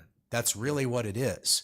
And so what it presents there is I can budget for a gold plan because I know what's coming out of my premiums. It's a buy-up plan. I know what that premium is going to be. If I water down, I'm just using that term and it's not derogatory in any capacity, but gold is named gold for a reason, and silver is also named that way. They both have value. Silver is not as valuable, and so the employees are paying now in the gold, or they're paying later in the silver, and there are consequences and ramifications for doing that. Yeah, and I thank you for that. I just wanted to make sure I understood both the options. I definitely know we have staff in the district who probably definitely need that gold plan and are willing to buy up to that. And we can have our discussion later. Absolutely. So I'm just curious, what's the difference in cost that, will it be 4%, I guess, difference of classic silver to classic gold? Am I reading that right? that is correct. What would be the difference in cost that the employee is saving? That the employee is saving. So further in the presentation, what the district has designated as far as a renewal, whether you select option 1 or option 2, is that the district would absorb 8% of the renewal. So if we, as we're stating, the high deductible health plan and the value silver that you currently have is an 8% renewal. So the employee would not see any impact to their premiums coming out of their paycheck. But because the classic gold plan is running higher, has a higher renewal at that 10%, the district is recommending and proposing that they can still cover 8% for people on that plan, but participants would cover the additional 2%. So they would see a 2% premium increase. I'm going to go forward a couple slides here. Okay, this slide shows the classic gold on the far left. It shows what your current rates are in the green, under the green column. It shows what the renewal rates are and the dollar difference.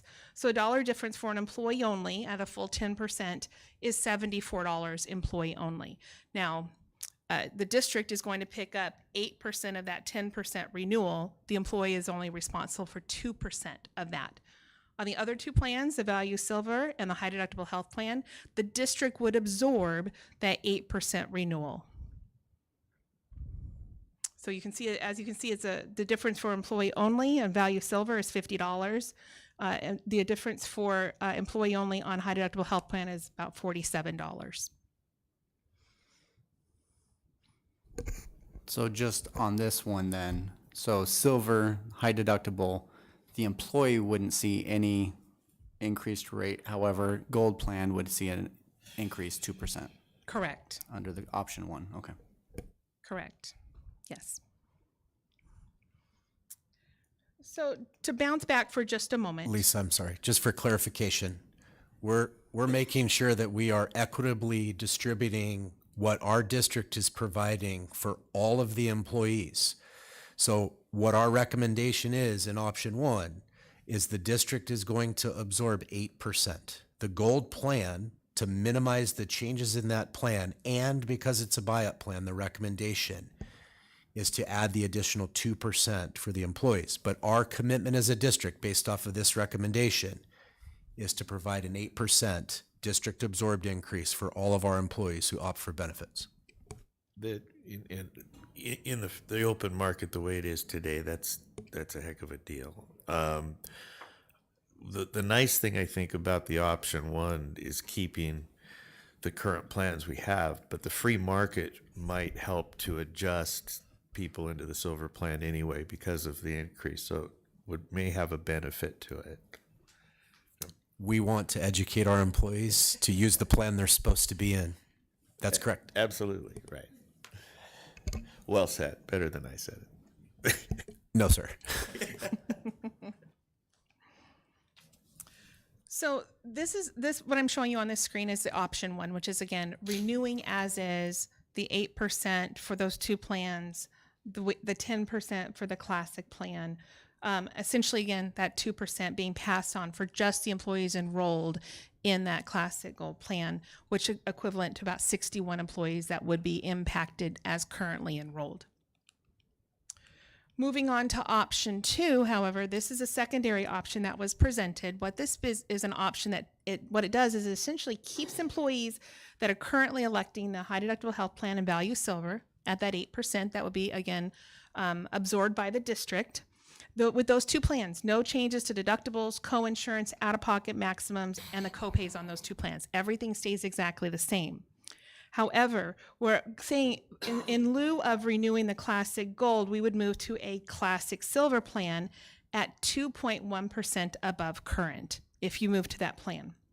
That move does include a change to deductibles, co-insurance, out-of-pocket maximum, and copays. I'll show you just a moment a comparison of the two plans.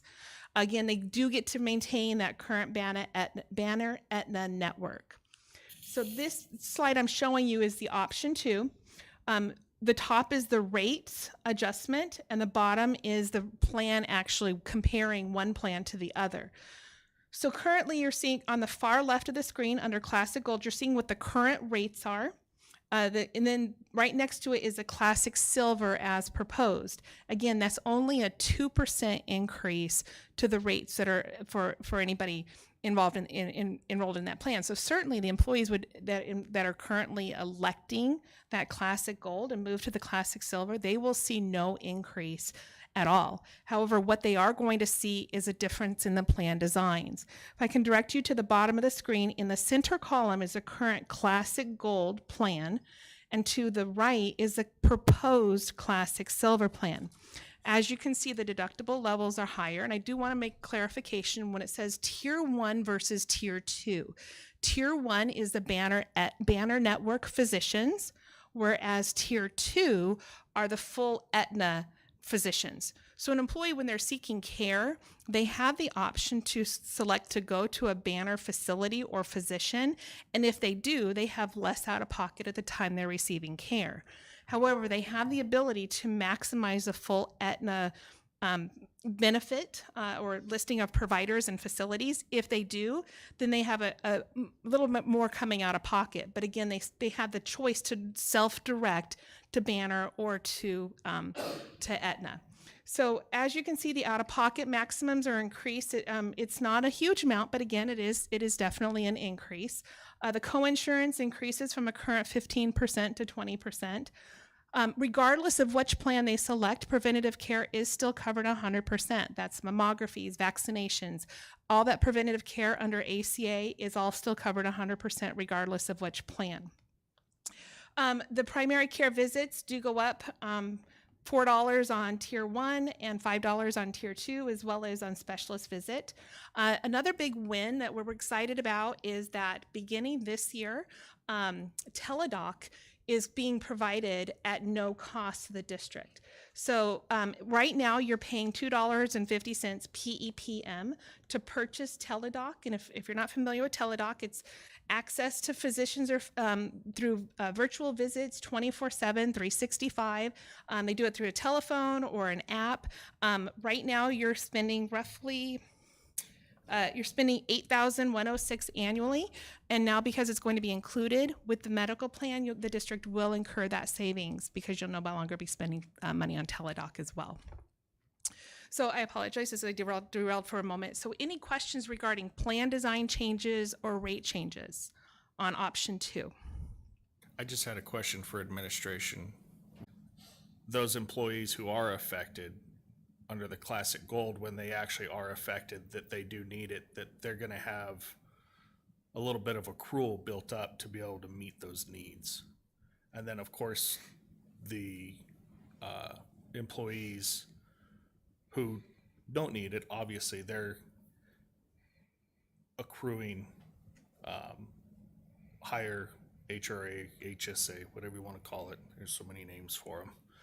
Depends on what organization you're with. And that could also be used as a possible recruitment, couldn't it? I mean, is that possible? I mean, it would still be 8% to the district, which I understand, but 8% in medical trends right now, they're trending at 15. I mean, I think we're doing a pretty decent job in the trends. I would have to defer to Lisa and Sherry on the applicability component of that. I don't feel comfortable to respond specifically to it. Is it possible? I'm certain that it is.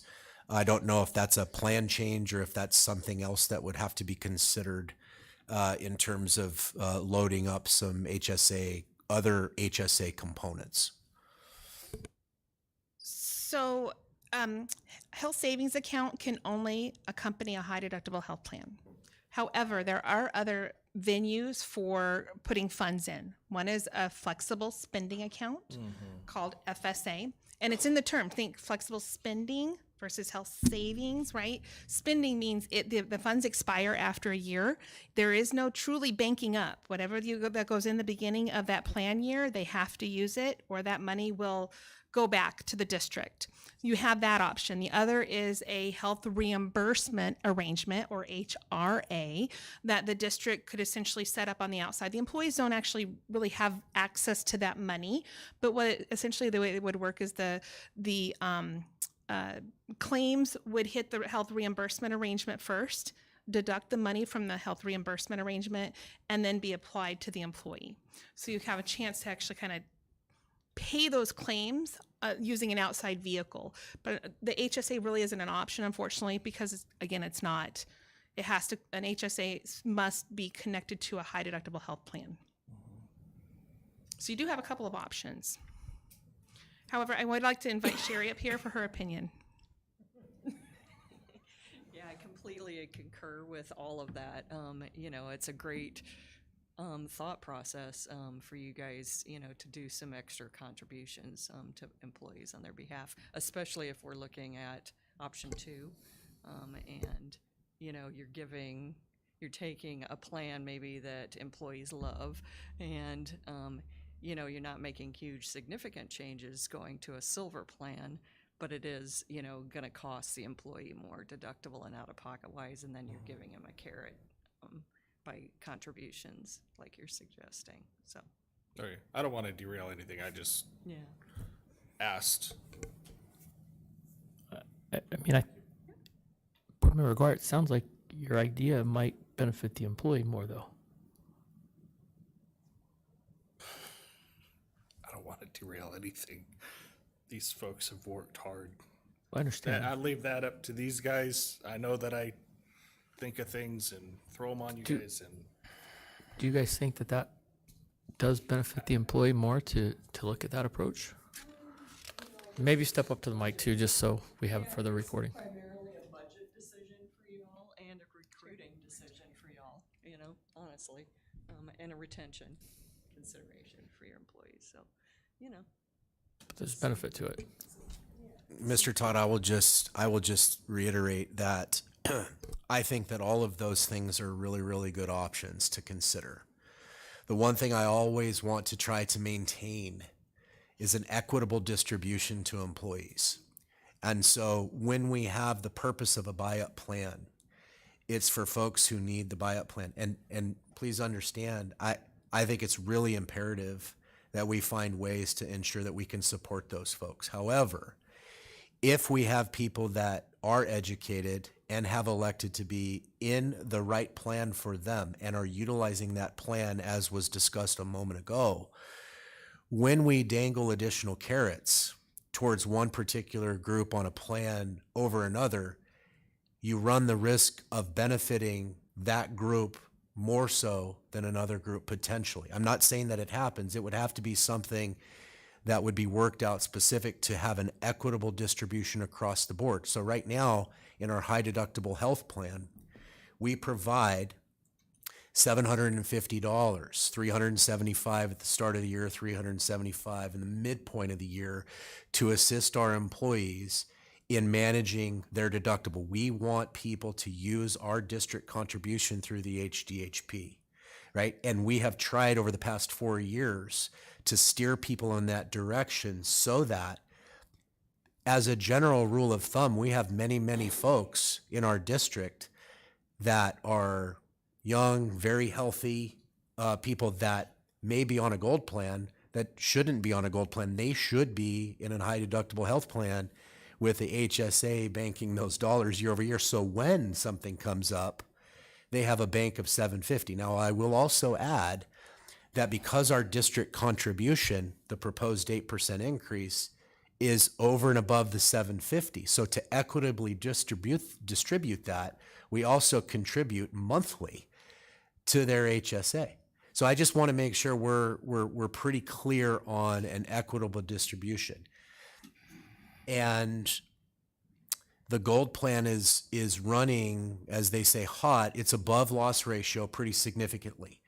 I will just simply state that as a school district, and based off of both Gallagher support and ASBATE support, the reasons you have seen the Silver and HDHP run the way they are is because under their direction and guidance, we've done the things that they've asked us to do.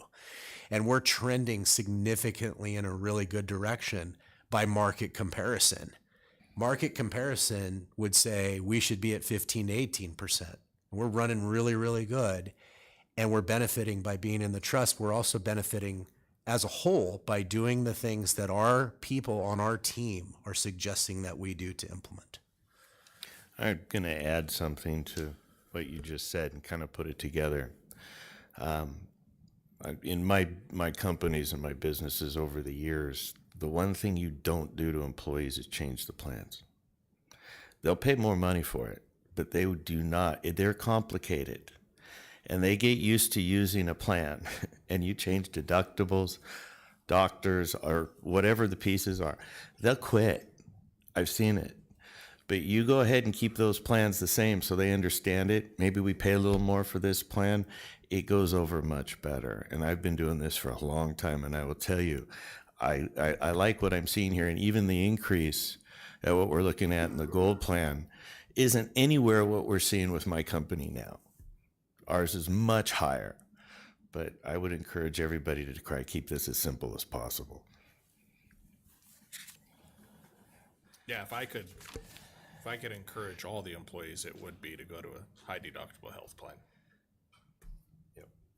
But I understand what Mr. Parks is saying also. It was just a thought, right? Love it. I think to- that's the point of the engagement here. I think it's wonderful to talk about it because I think the more we discuss it, the better we understand and our employees can understand and make a collective decision. We'll say a couple of things briefly, just historical. 3 years ago, we did not have a high deductible health plan. We now have the second highest plan participation of all of our employees. We're trending in that direction. Education for plan changes, they don't happen at the snap of a finger overnight. So we are seeing those benefits by being part of this trust, number one, and we're seeing the benefits by starting to navigate and have people gravitate towards that plan that's more applicable. The Silver plan is the district provided plan. Sometimes when you provide a district plan and you haven't had any changes year over year, what is my incentive to change? Right? I mean, you're just going to have that. That is our district provided plan. Secondly, and equally as important, the governing board year over year with the partnerships that we've had through ASBATE, our employees over the last 5 years have seen a 1%, over 5 years, a 1% increase coming out of their pocket. This is the only exception over the last 5 years in terms of option one for the buy-up plan. So if I've been on the buy-up plan for 6 years, I've seen a total of a 3% increase and the district has absorbed everything else. I think it's a pretty smoking deal and it benefits our district greatly. Sure is. Yeah, Not to try and convince you for option one. I'm just simply saying that option one is option one for a reason. Well, I was going to ask how administration feels, but I think I just got my answer. One thing that I really just came to mind, we're talking about the employee only right now. Do we know how many of our staff members also have add-ons, their family, their spouse, their kids, that kind of stuff? Kind of what does that pool look like? And how would these changes affect them? Sure. So, for example, on the Classic Gold plan, you have 61 enrollees total. 49 of them are enrolled employee only. So the remaining 19 employees would be the difference of people impacted on other tiers. Of your 151 enrolled in the Value Silver plan, 126 are enrolled employee only. And then lastly, your high deductible health plan, 97 enrollees total, 78 of them are employee only. So it's minimal impact. You still haven't gotten a lot of uptick on the dependent enrollment. I know that last year we talked about some rate smoothing. We only saw some very small movement of that iceberg to engage employees more in any other tier besides employee only. Thank you. I know that anytime I'm looking for insurance for myself, I'm always considering my wife, my kids. But that helps me understand where we're at as a district, who's utilizing it as an employee only benefit versus that's what their whole family's under. So thank you. Absolutely. One piece I'd like to just throw out there as well, working in the benefits industry, we live by trends. And the average trend over the last number of years has been an 8.5%. So what that means is out the gates, if you are still running typically, and you're not in a trust, if you're weighted only by how your claims experience is, how you're performing, generally, most employers in the private sector are seeing an 8.5%, just opening the conversations. That's barring any sort of running hot, like we're talking very high claims experience. Typically, I know last year we were looking at a 24% increase because Gallagher looks at the numbers and says, what if you were rated only about how you guys are performing, what does that look like for you? Last year it would have been a 24%, you only had a 10. The problem is we still have this bad claims experience, which is why we said we're not really recommending going out to any potential carriers because they look at the same data. We have to disclose this to any possible carriers for consideration. Most of them would come back with probably 20%, 30% or more. So just knowing kind of where trend is, 8.5%, and the fact that we were able to navigate that through the trust, maintaining plan designs, of course, again, 10% would be for the one plan. But I think that you're running right where you should be running based upon trend only. But if we really had to weigh you based upon how you're performing, you would have a much higher renewal outside the trust. Does the governing board have any other questions for anybody on the team, or we're happy to continue to answer questions? Anything beyond that, or option 1 or option 2 for our renewal? Make a motion to approve option 1 as presented. Second. Okay, a motion to approve option 1 as presented. Second. Do you want to clarify that as the renewal, benefits renewal? Approve option 1, benefits renewal for 2024. Board Member Aguirre, it was your motion, correct? Not 2022 or 2021. We aren't looking back. Okay. Are you good with it? I'm good with 20, yeah. For this current year, yeah. Thank you. Okay, does everybody understand the motion? Okay. Have a motion that everybody understands. We have a second by somebody else who understood it. Let's move forward with our vote. Board Member Parks? Aye. Board Member Aguirre? Yes. Board Member Bixler? Aye. Board Member Kenyon? Aye. I'm also an aye. We will show that approved 5 yes, 0 no. Mr. President, could I just say something real quick? Certainly. I am so thankful to our administration for Gallagher Asbate. Like, I sat in the audience before I was on the board up here and saw this last time it was presented and voted on, and I was just so happy I had to get up and speak. And I'm still thrilled that we're able to offer these kind of plans for our staff. And I really do hope the staff understand, if you look out in the private sector, it is a whole different ballgame. And so what he is here is just wonderful to see. So thank you. Thank you, team. And then one final note, I know we talked about the medical first. I do want to mention regarding non-medical, you've had no plan changes, no rate changes to PPO dental, vision, basic life, HSA administration, your employee assistance program, COBRA, and your supplemental work site. Everything stays exactly the same, no plan changes, no rate changes. Your FSA administration did go up minor. We're looking to seek other opportunities But nonetheless, that's the only renewal that you're seeing that is non-medical, and of course, the savings from Teladoc. So. Thank you. Thank you. Mr. Nuttall, you had given some kudos at the beginning of this presentation. They said they would remind you hadn't said enough. Can you give the kudos one more time? Oh, sure. I'd like to certainly thank personally, professionally, publicly, privately, and everywhere in between our team that has worked really diligently on this renewal.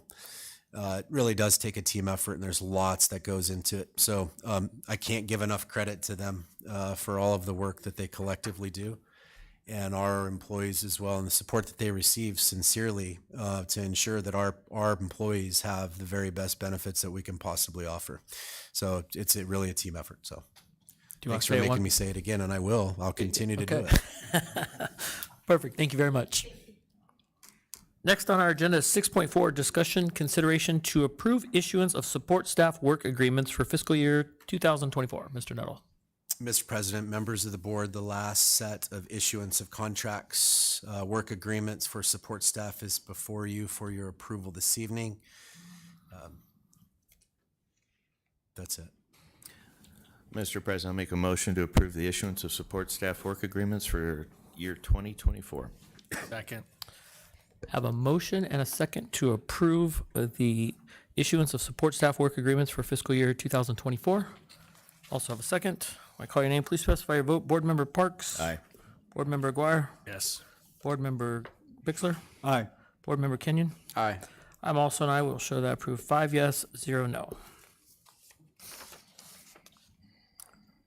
Next is 6.5, discussion consideration to approve Learning Adventure Camp job descriptions. Mr. Nuttall. Mr. President, governing board members, each year we bring forward some revised job descriptions to accurately identify timeframes.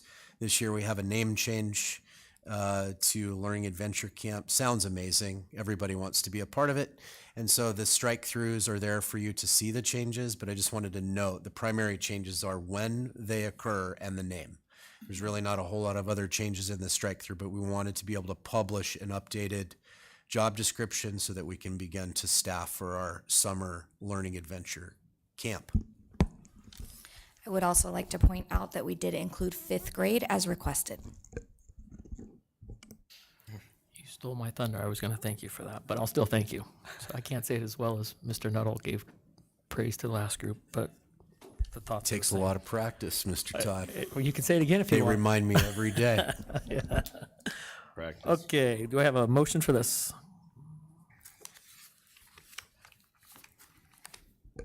Mr. President, I'll make a motion to approve the Summer Learning Adventure Camp job descriptions for coordinator, teacher, reading interventionist, LPN, and paraprofessional. Second. Okay, I have a motion and a second to approve the Learning Adventure Camp job descriptions. Call your name, please specify your vote. Board Member Parks. Aye. Board Member Aguirre. Yes. Board Member Bixler. Aye. Board Member Kenyon. Aye. I'm also an aye. Will show that approved. 5 yes, 0 no. Next is 6.6, approve fiscal year 2024 governing board meeting schedule. Mr. President, governing board members, before you is a proposed governing board meeting schedule for next school year starting July 10th. And so I just wanted to bring that forward for you, obviously, so that we can then begin to push those out and get them on the calendar, put them on the website, et cetera. So that's for your approval this evening. Just one question. I know we had a little conflict this year with spring break. How are we next year? Do you know? I think just as a general rule, what we're trying to do is say every other week, and then throughout as we get a little closer, if the board, it pleases the board to modify that, we certainly can in our look-aheads and advancements. Certainly. Okay, thank you. Mr. President, I'll make a motion to approve the issuance of support. I'm sorry, wrong one. I'm on the wrong one. To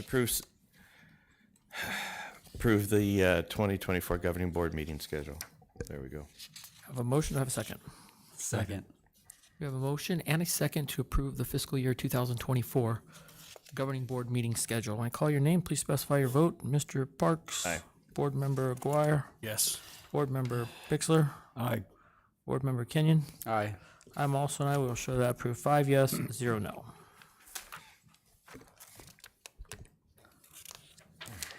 Next on our agenda is topic 7.1, board comments or agenda topic requests.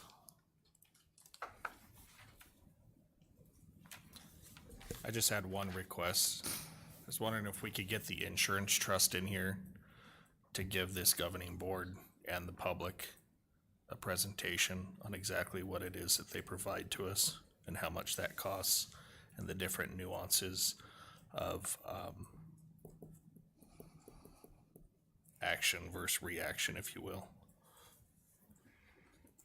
That hasn't been done since I've been on the board. Okay. Would it be okay if you just clarify the specifics of what you'd like for them to present so I could share that with them again? You said cost and Everything that they provide. everything they provide. I'll pass that along. Thank you. Anything else? Members, I have a couple things I would like to add to a future agenda. One, just some discussion and presentation from our search group on the search expenses, looking at where we'll cap some of that. There's some additional suggestions that could come forward, so I'd like to get that on the next agenda if at all possible, since we're right in the middle of it. Also, I think our budget situation has changed considerably, or potentially considerably, since we reviewed it previously. I would like to suggest that we have a couple of work sessions to look into our budget for the future year. I know I'd like to get ahead of a few budget cliffs that are probably coming in a future year as well, and I think we need to get ahead of that. So I would request that we look for that. And then last but not least, I just want to maybe, Ms. Camp, you can let us know how we're aligning with the high school curriculum. Is our matter, are they doing LEDC at their level, or are we teaching something here and then it's changing there? And I'm a little embarrassed to say I don't exactly know how that works, but I'd like to know a little bit more about it.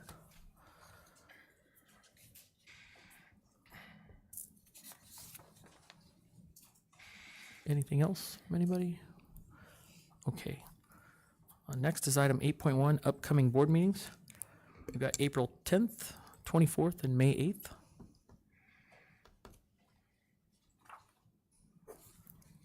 Does that work for everybody? Hearing no objections, it sounds like we're still on schedule for those dates. And our final topic of the night, 9.1, adjournment of the meeting. Mr. President, I move we adjourn. Second. Have a motion and a second to adjourn the meeting. When I call your name, specify your vote. Board Member Parks? Aye. Board Member Aguirre? Yes. Board Member Bixler? Aye. Board Member Kenyon? Aye. I'm also an aye. We'll show that proof. 5 yes, 0 no. The meeting is adjourned.